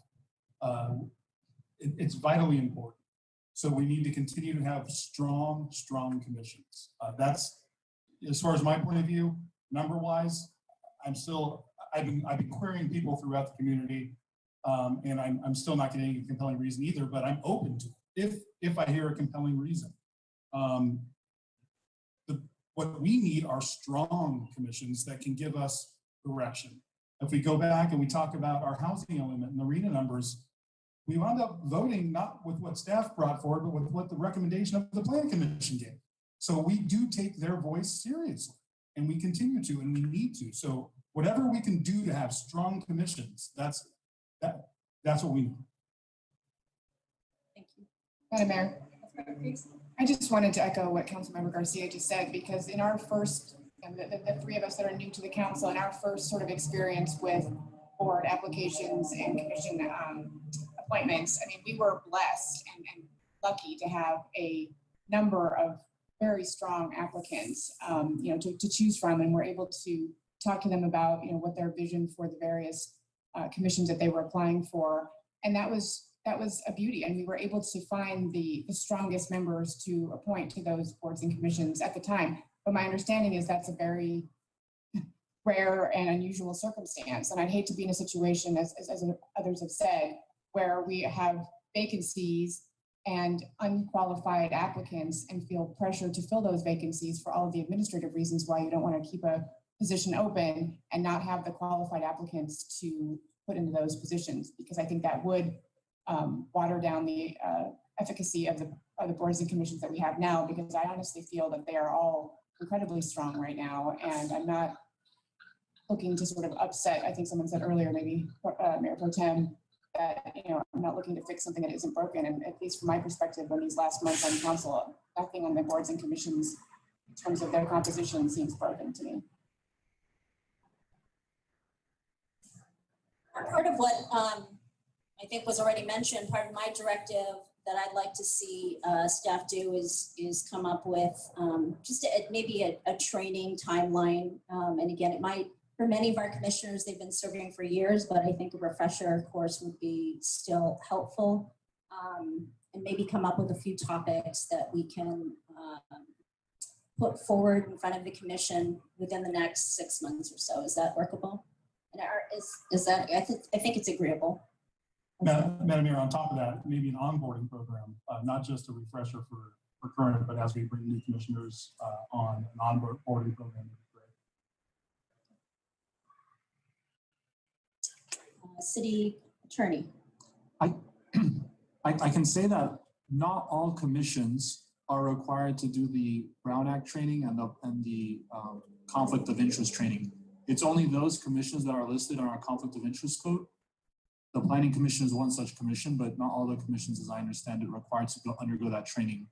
Further, sexual harassment training is only required of employees and city council members. Sexual harassment training is not required for all the commissions.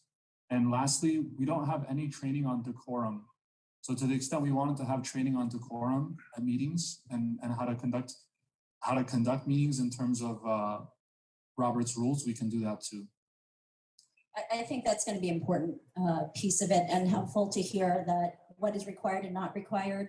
I think if possible, we can make some of those optional to some of our commission members, but to come up with, again, some key topics as to onboarding keys, roles and responsibilities, decorum, code of conduct, and others that people may have ideas for, and I'd be interested to see what staff, and I don't think the idea is to make it extremely extensive and difficult to complete, but at least hitting the highlights in some of those major areas. Madam Mayor, follow-up question. The attorney, you said that training isn't required, but is the Brown Act applicable to all of our boards and commissions? Yes. Yeah, I'd like to suggest that if they're bound by it, that would be helpful and probably, in my opinion, very necessary for them to understand what it is and how to apply. Because as been said many times, I'm an attorney, but I find the Brown Act mind-blowing. So I can imagine people who are not familiar with legislative action or codes would be even more stupefied by it. And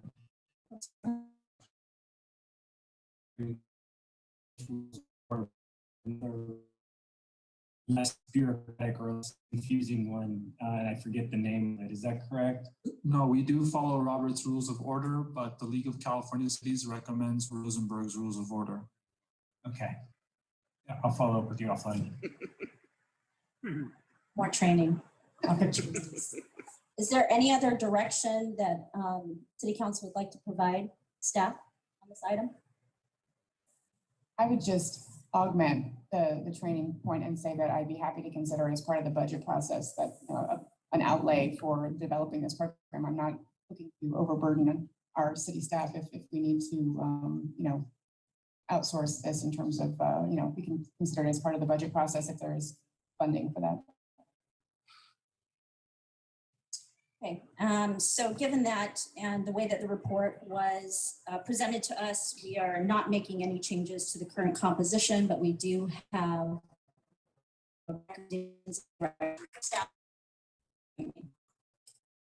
Chief Mayor, thank you. Thank you. Okay. Madam Mayor, do you want to open up again for public comment in case someone's arrived? Sure, thank you. I did say if someone came a little bit later to the agenda, if you have to comment on this item and you have not done so already. Thank you, Councilman Cruz. Thank you. You can hear me right? Hold on a second. My voice carries pretty well. Mr. Carlson will assist you. Thank you.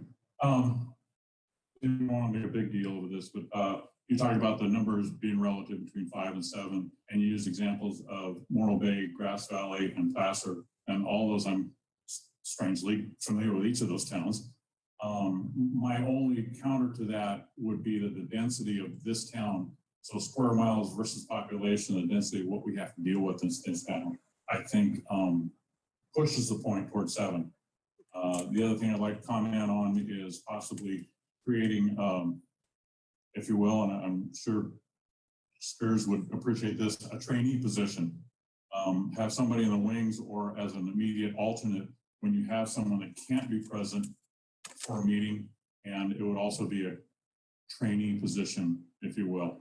to try and groom these people and bring them in and have them involved so that if they get on the commission, the break-in period or training period is much shorter, and also offer them guidelines and Brown Act, decorum, and other pertinent training issues for them. They can be well prepared before they do get assigned to the commission. So. Thank you for those comments, and that's definitely something we consider. I like the idea of trainee. Hopefully our youth commission will be trainees and they'll be excited about that. But to formalize that, I think that could be something we consider. As well as other commissions, that it would be applicable to have alternates. You know, first alternate, somebody goes out sick, they have surgery, they move, or maybe get elected to something else. And it would be pertinent to have somebody in a trainee position, if you will. Thank you for that comment. Thanks. Okay, so now we will go back to the consent calendar, and Madam City Clerk Aguilar, I believe you will be reporting out on consent calendar. Thank you, Madam Mayor.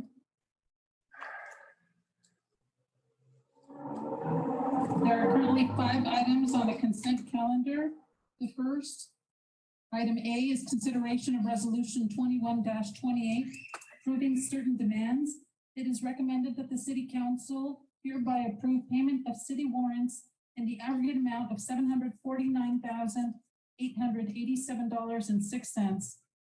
Library warrants in the aggregate amount of $3,076.12, and payroll transfer in the aggregate amount of $407,440.15 for the fiscal year ending June 30th, 2021.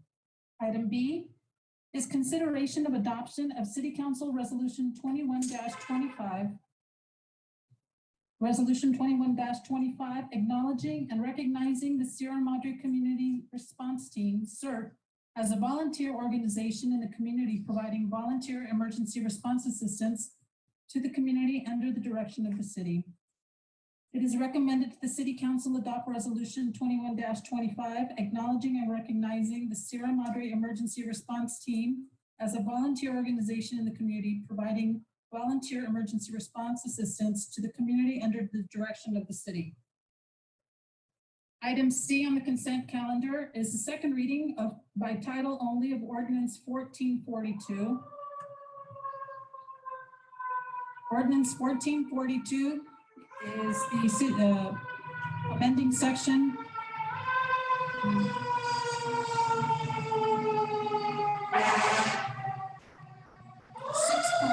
6.04.070 licensing fees of Chapter 6.04 Animal Control of Title 6 Animals of the Sierra Madre Municipal Code regarding dog licensing and deleting Section 6.08.020 cattle, horses, goats, mules, and burros of Chapter 6.08 Animals generally of Title 6 Animals of the Sierra Madre Municipal Code to remove outdated and redundant regulations.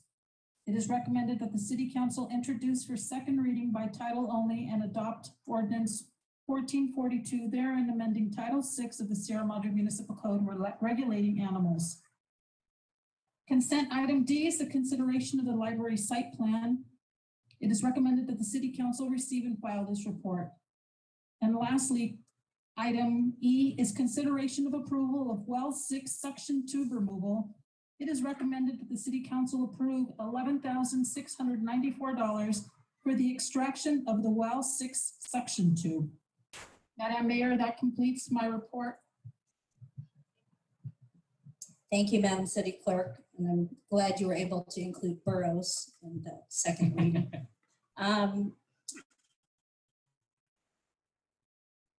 Do we have any questions? And I can start off with a question, and if someone can give us some highlights, maybe Librarian Smart or Mr. Sanchez.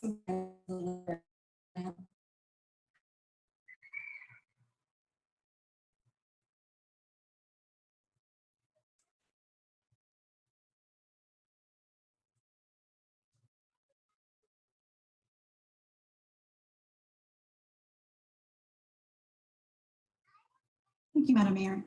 My name is Christine Smart. I'm the city librarian.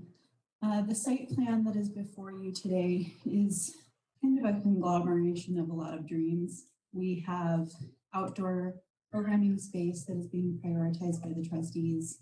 We have a parking lot and a Friends of the Library book sale space, which brings in more than $25,000 on an average year. They're looking to expand that as well.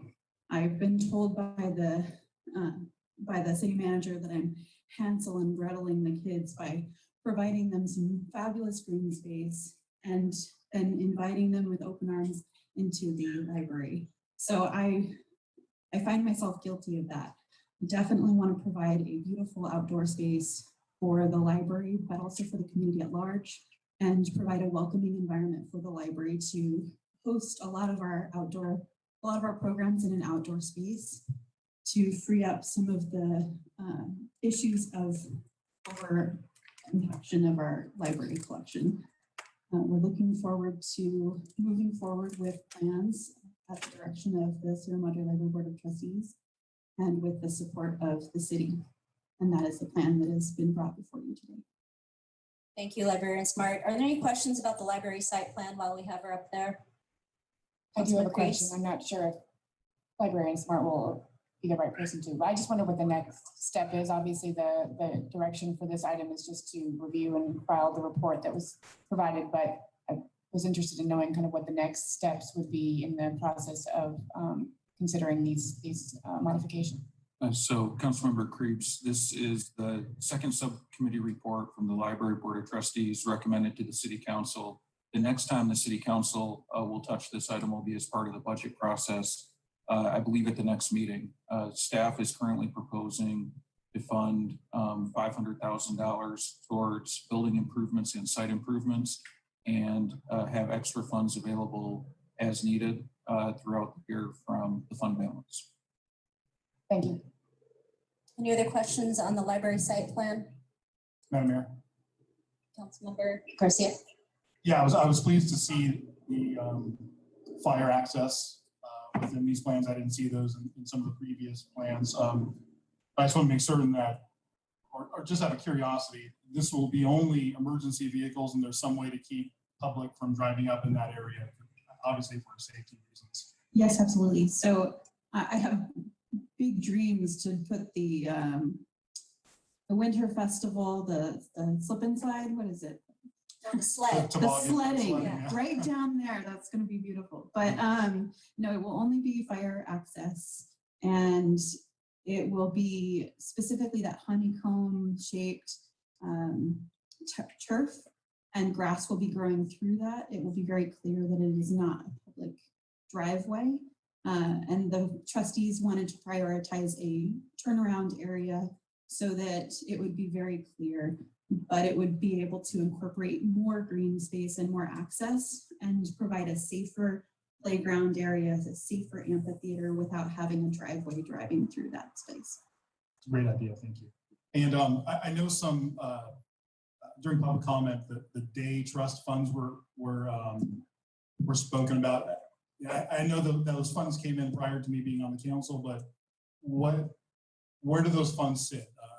Have they already been allocated, or are we going to talk about that with the budgeting procedure, or is that the trustees' discretion? Councilmember Garcia, the day trust funds are deposited into the Gift and Memorial Fund of the Board of Trustees to be spent at their discretion. The day trust funds can be used for infrastructure projects or improvements. However, we're not planning on using them at this time. Thank you. Madam Mayor. Councilmember Parkhurst. Librarian Smart, this driveway area, so there's this picture and it's a little bit unclear of what the driveway area will look like. It's kind of grass, but with something underneath it. Can you describe a little bit more kind of what's it going to look like, and then kind of what, how its usefulness is? What I'm trying to think through is that you're going from regular grass to something that's much harder. We have to think about trip hazards or anything of that nature going across it. I support the idea, I like it, but I want to understand it more. Sure, I you know, I'm not a landscape architect. How it was described to me is that it is a seamless transition from the grass to the barrier with the grass growing through it. However, there's just enough plastic and enough support that the fire vehicles will be able to use it as an access road. I believe it will be seamless, but that is something we can come back to council and explain further once we have a better plan. I'm just thinking from a safety perspective, if over time, lots of kids running around there, you've got, you know, some subsidence of the other grass and we've got a trip hazard, I'd hate to have a kid go and split their chin open or something like that. Absolutely. It looks like Trustee Ziff might be addressing that question. Thank you. Hi, I'm Barry Ziff, a trustee. This question that you have is an interesting question. I just want to let you know a lot of schools employ this method so that from a distance, when you look at it, it looks like grass, but it has the durability for a vehicle to drive over it. And there's no way that children can get hurt on that. I've been principal of several schools and we employed this material and it's really very effective. So I've probably walked over it and never known. Probably not. Yeah. Thank you. Thank you. Any other questions on the library site plan? And we can go to questions on the other consent calendar items. Okay, seeing none, let's go ahead and start from the beginning. Do we have any questions on the demands? Seeing none, do we have any questions about CERT? Madam Mayor, I just have one question about the resolution. The resolution proposed talks about the code of conduct that was included in the materials having been approved in March of this year. It wasn't clear to me that if that was approved by the CERT organization or whether that was something else, some other body approved that. I just aren't clear because I don't recall that the council approved it in March. Councilmember Cruz, I believe that was the fire chief and the fire department administrator. Can we just make that change in the resolution so it's clear? Yes, Councilmember Cruz. Any other questions on CERT? Questions on the borough? Sorry, I'm sorry. Questions on the licensing fees and time? You have one question. Councilman Creeps. Maybe two. One is in the report from the engineer that's attached, talks about the two maintenance districts for which it's recommended that no revenue. I'm sorry. This is item C. Oh, did I skip? Sorry. This okay. Okay, no questions about library. And lastly, on questions about the well 6 section. Is that your question or was yours on district? Okay. Any other questions on the well 6 section 2? Yes. Councilman Garcia. I don't know if Director Reynoso is here, but I just want to have an understanding. First of all, it was amazing to see a photograph of Sierra Madre 556.6 feet below the ground. That was pretty great. But I'm just curious as to what happened. Was this one of our mistakes, or was this general pump breaking something off? And if so, why are we paying for it? Just want to have a good understanding. Good afternoon. I'm Water Superintendent Steve McGee. To answer your question, I'm sorry Director Reynoso couldn't be here. I'll have to do me tonight. While removing the pump casing, pump assembly, the section 2 at the very bottom became dislodged. It could have had to do with the wells on Reed, as you know, and there's a lot of vibration. Could have been to do with any of those things, but while removing the assembly, the section tubing was dislodged.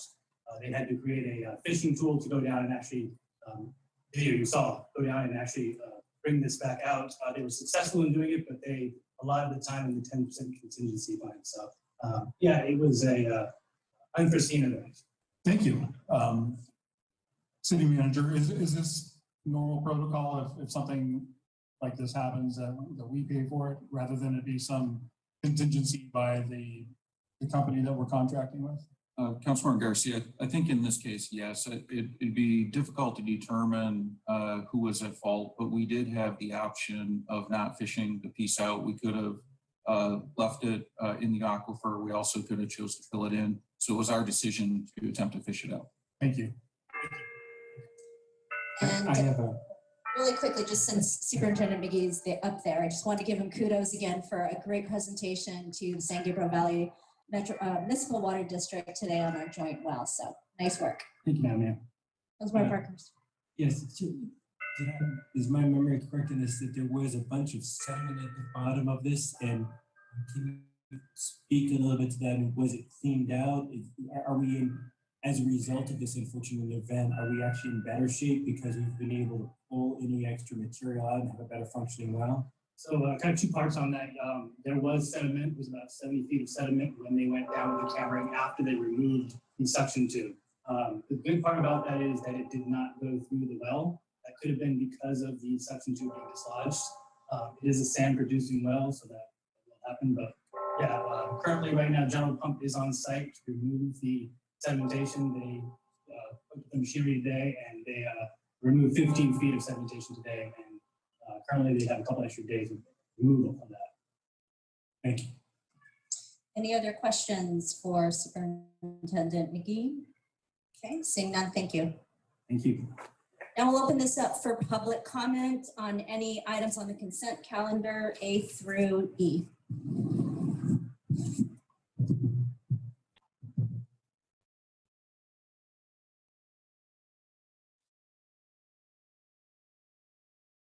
Hi, Rich Proctor. I'm the trustee for the Sierra Madre Public Library. I thought that was you behind the mask. I wasn't sure. Yeah, well, I believe it's been 15 months since I've been out there. It's great. It's wonderful to see you all. I just wanted to say that the plan that you're seeing is an inspired collaboration between members of the library, the trustees, and the community. It'll make Sierra a better place to live. And the best thing, it gives the city of Sierra Madre a great new asset. It's like getting a new park, a place for children to gather for library programs. It's a place for parents to come and share the joy of reading with their children. And I think best of all, it's a place for everyone, all of us, on our smartphones, and to just enjoy sharing the pleasures of this great city with our family and friends.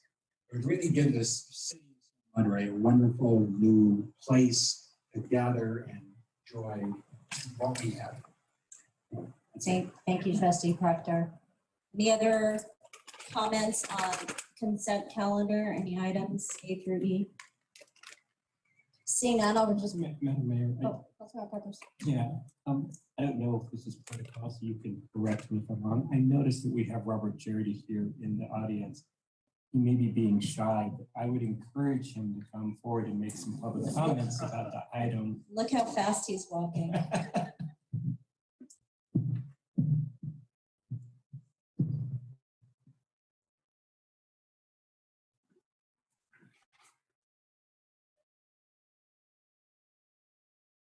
Hi, Robert Jarity, this was Circle Drive.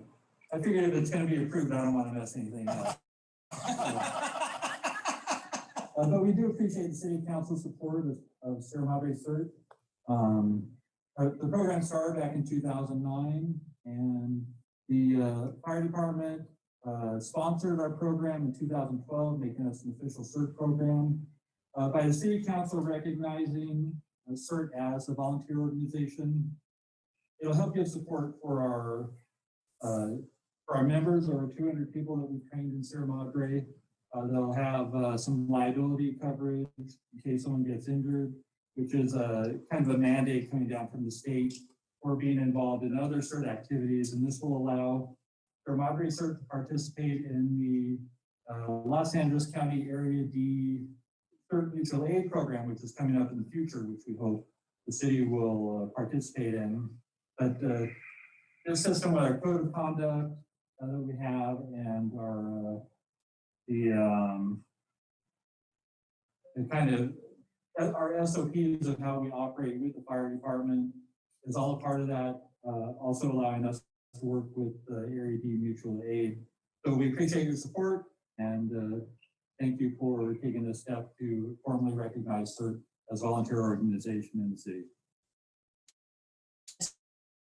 Now you messed it all up. I do want to thank you. I think we're going to move into discussion, so I'll just go ahead and thank you for your leadership with CERT. And also to Pat and Dee Alcorn. I know they've been extremely active over the years, and there are probably others here today that maybe I can't tell who you are behind your masks, but thank you. Oh, and pointing to Councilman Parkhurst for his efforts also. So he's also a CERT member since 2001. Since 2001. So got a fan out there, Councilman Parkhurst. So thank you so much for your efforts there. And I'll just start by commenting. I have to say I was surprised that this wasn't already in place with the CERT item. I was even asked by a fellow colleague on another council how well we interact with CERT, and I said, well, it's great, where yes, it's official. So I was saying that incorrectly, but I look forward to making that official today. I'm very excited about the library site plan and all the work that's gone into that, and that there is just a lot of energy and excitement over it. And I'm looking forward to the next step of that too, and yay to well 6. So I know that's important too. Any other comments, discussion on the consent calendar? Madam Mayor. Councilmember Parkhurst. So Mr. Jarity was right. I got my CERT certification. I can't remember if it was 2001 or 2002. In the event of a catastrophe, we're going to need what I like to think of as an all hands on deck. And so I'm really glad that we've got this. I know it's on consent. And so I'll try to be brief. That this is a critical resource. And so I'm really, really pleased that we've got that here today. And then since I've got the mic, just really quickly, Madam Mayor, you made a joke about the boroughs, but I think, it's an interesting reflection of, the history of the city and the boroughs that took people up into the mountains and part of the founding on it. And so it's a bit of amusement, but a bit of kind of a nice reflection about, where the city has come from and where it's going to. Thank you. I think that's a good point. And during the Mount Wilson Trail race, people always ask, what is that horse up there? It's one of the burros, the donkeys. Any other comments on consent calendar, Councilmember Garcia? Yeah, so I'll try to keep it quick as well, because this is consent, but I'd like to echo what both of you said so far regarding CERT.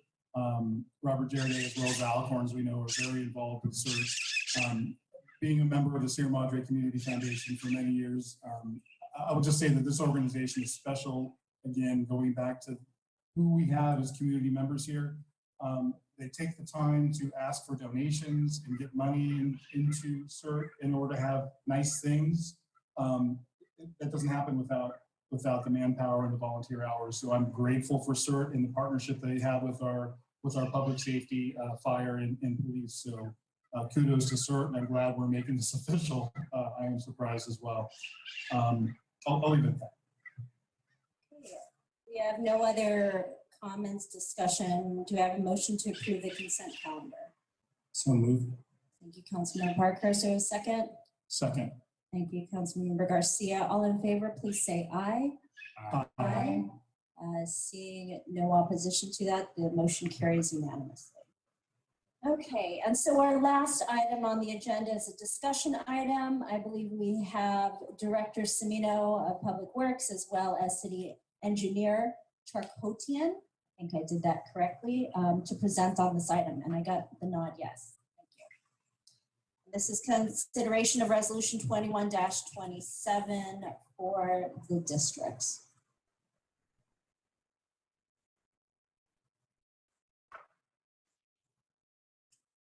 Thank you, Madam Mayor. Good evening, Honorable Mayor, members of the City Council.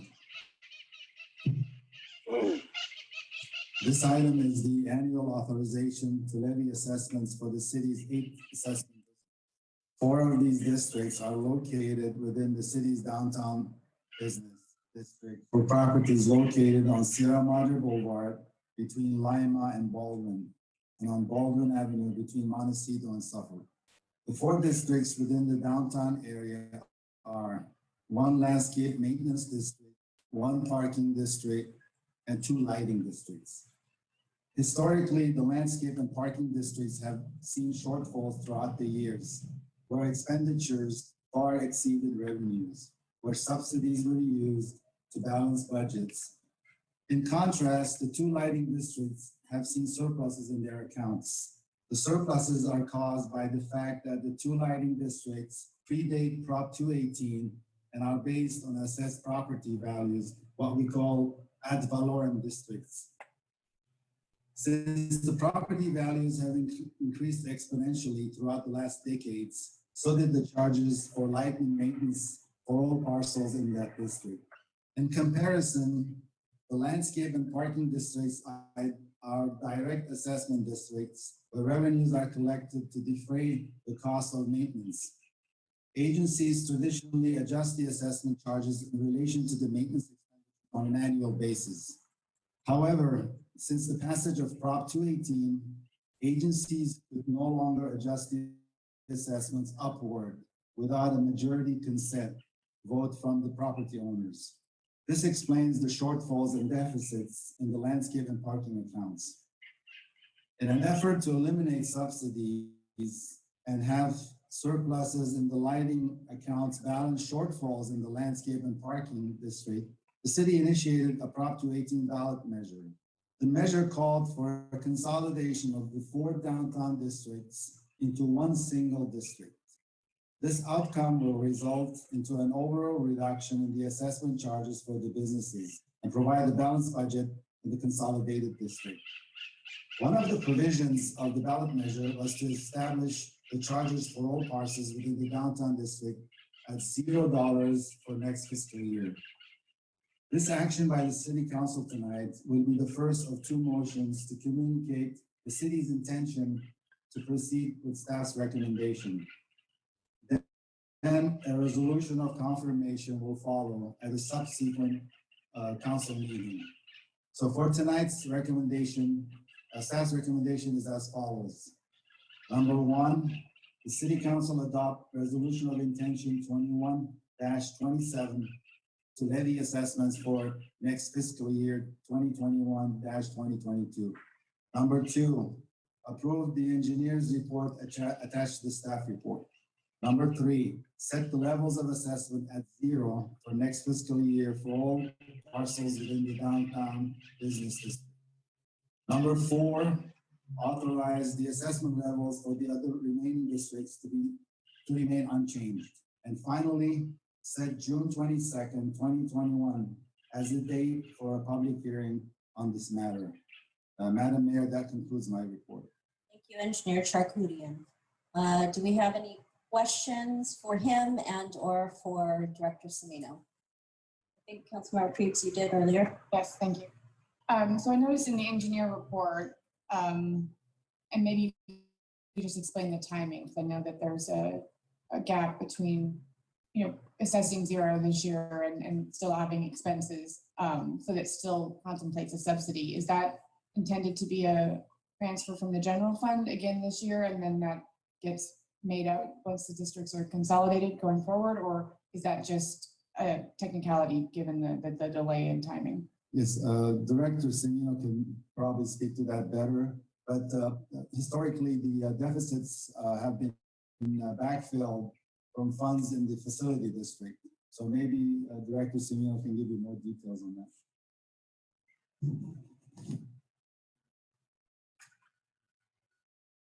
Yes, the downtown districts for the parking and the landscape will be subsidized by the general fund for this year. So during the 218 process, it was one of our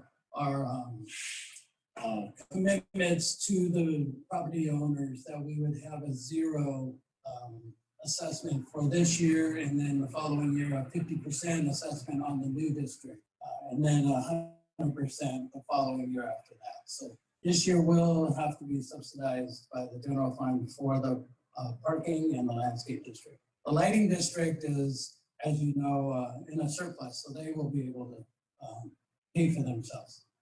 And the reason that the lighting surplus can't cover the shortfall in the other districts is that the implementation of the combining of the districts is not taking effect in this budget cycle? Yeah, once the new district is formed with the county and the tax assessor, then we will be able to transfer those funds to the general fund, and then designate those funds for the downtown. Thank you. Any other questions on this item? Madam Mayor, Councilor Parkhurst. I have a bit of a Sesame Street question for you. So one of these things is very different, and one of these the other, and this is Maintenance District 1. So it's, as I understand, it's on the border there with Arcadia. Can you explain kind of why that is different, why we have a maintenance district there? We don't have one on the side of Pasadena or on the south of, with Arcadia. What's, why is this one different?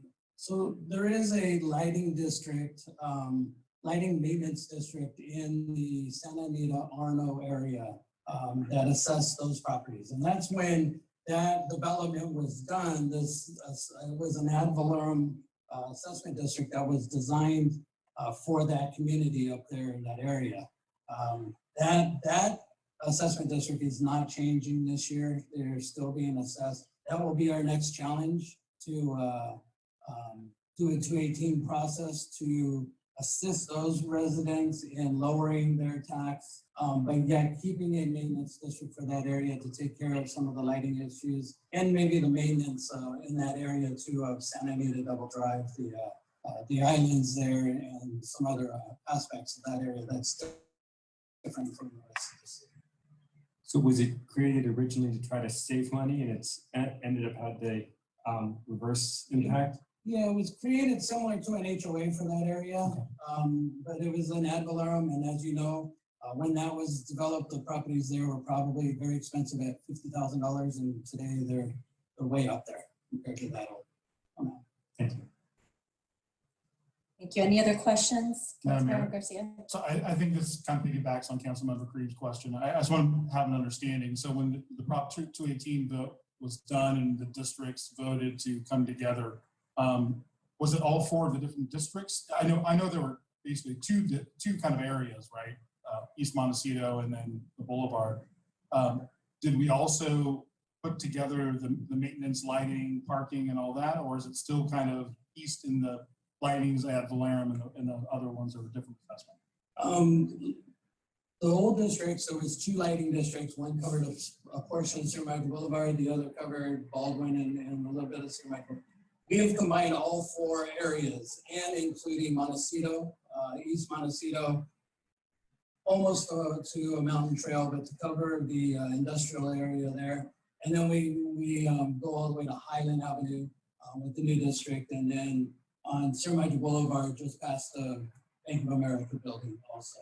So that's the new district, and that's all in one. That'll cover landscape, lighting, parking, downtown maintenance, and then there's also other areas that we'll be able to improve of the downtown for events, for security, for other things too.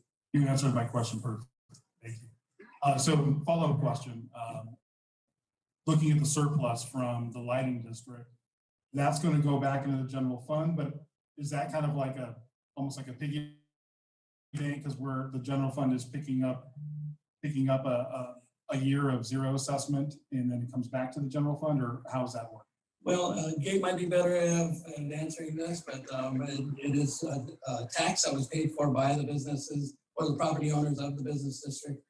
And I think legally it has to go to the general fund, but we will designate it towards the business issue. My understanding. Yeah, so Councilmember Garcia, the previous council as part of the 218 authorization agreed to designate these funds towards downtown improvements. Legally, they will be in the general fund and have council has the ability to spend them on any item, but the direction from council was to dedicate them to downtown. Thank you. Any other questions on this item? Seeing none, we'll open this up for public comment. Is there anyone in the park that would like to comment on this item? Seeing none, we'll bring it back for discussion. And I'll just, I'll start off. I'm glad to see this come to this point, to see the Prop 218 fail once and barely passed the second time, but understanding really what the benefits are, seeing that there were surpluses that we couldn't use, and again, making the decision to ensure that the fund is dedicated to the downtown parking. It just makes all of the sense after all of the work that's been put into this item. So I look forward to approving this. Madam Mayor, Councilmember Creeps. I think we probably covered this at the meeting where the results were tabulated and announced, but I just wanted to reiterate the amount of work and strategic planning that went into this by the city staff was just amazing, especially given the disappointing results from the prior attempt. So I just wanted to again echo probably what we said at that meeting about just how dedicated and how smartly run that process was by our own staff. Ditto. Thank you for that, Councilmember Creeps. Madam Mayor, I'd like to echo that. And I think in particular, I don't mean to leave anybody out, but I heard some particular fast footing from analyst Kolorowski. I don't know if I get. Say that again. Konotsky. All right. I had to practice it, sorry. I know you were throwing some curveballs, and so thank you for that to get this here. I know it wasn't easy. Thank you for that recognition, Councilman Parkhurst. Any other comments, further deliberation on this? Seeing none, do I have a motion to approve all the recommended items 1, 2, 3, 4, and 5? So moved. Thank you. Do we have a second? Second. Okay, all in favor, please say aye. Aye. Seeing no opposition, the motion carries unanimously. End of our agenda. Do we have any items that you would like to bring forward in future council meetings? I don't know if it's an item for future council meetings, but it's about future council meetings. So there was public comment, and there's a note in this very measure that we just passed about the public meeting on the 22nd of June being in chambers at 6:30. Is that set in stone? Is that something we need to act upon? What's the process for either doing it internally among the council or then also making that announcement public facing? And I'll let City Manager England answer that, but the short of it is we are waiting for June 15 orders, both from the state and LA County, and we would align our practices with that. But City Manager England, do you want to address that? That's correct, Mayor. We anticipate most of the safer at home order to be lifted at the state and county level on June 15th, and the city will align with whatever the new orders are, as well as whatever CDC and Cal OSHA standards are applicable. At this point, we would anticipate chambers were allowed. If not, we would probably have to open the hearing and move the location, still hold it. But at this point, we're planning to comply with the state and county orders. Thank you. And City Attorney Gosian.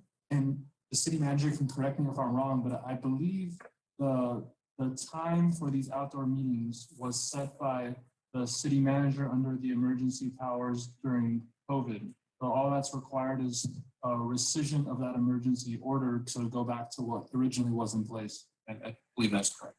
Okay, thank you. Madam Mayor, may I ask a follow-up on that? Sure, Councilman Parkhurst. I have been asked by the Planning Commission a sub-part of that, since the safer at home order is expected to be lifted on the 15th and the Planning Commission is on the 17th. Can you give us guidance? Would it start with us on the 22nd, or would the Planning Commission be on the 17th, or is that up in the air? Councilor Parkhurst, I think we would anticipate the city council moving back indoors first, and then moving to our boards and commissions second. Thank you. Okay, seeing no other items for future agenda, we will go ahead and adjourn. Thank you so much, everyone. I know it was a longer meeting, but have a good evening. Thank you. Thank you.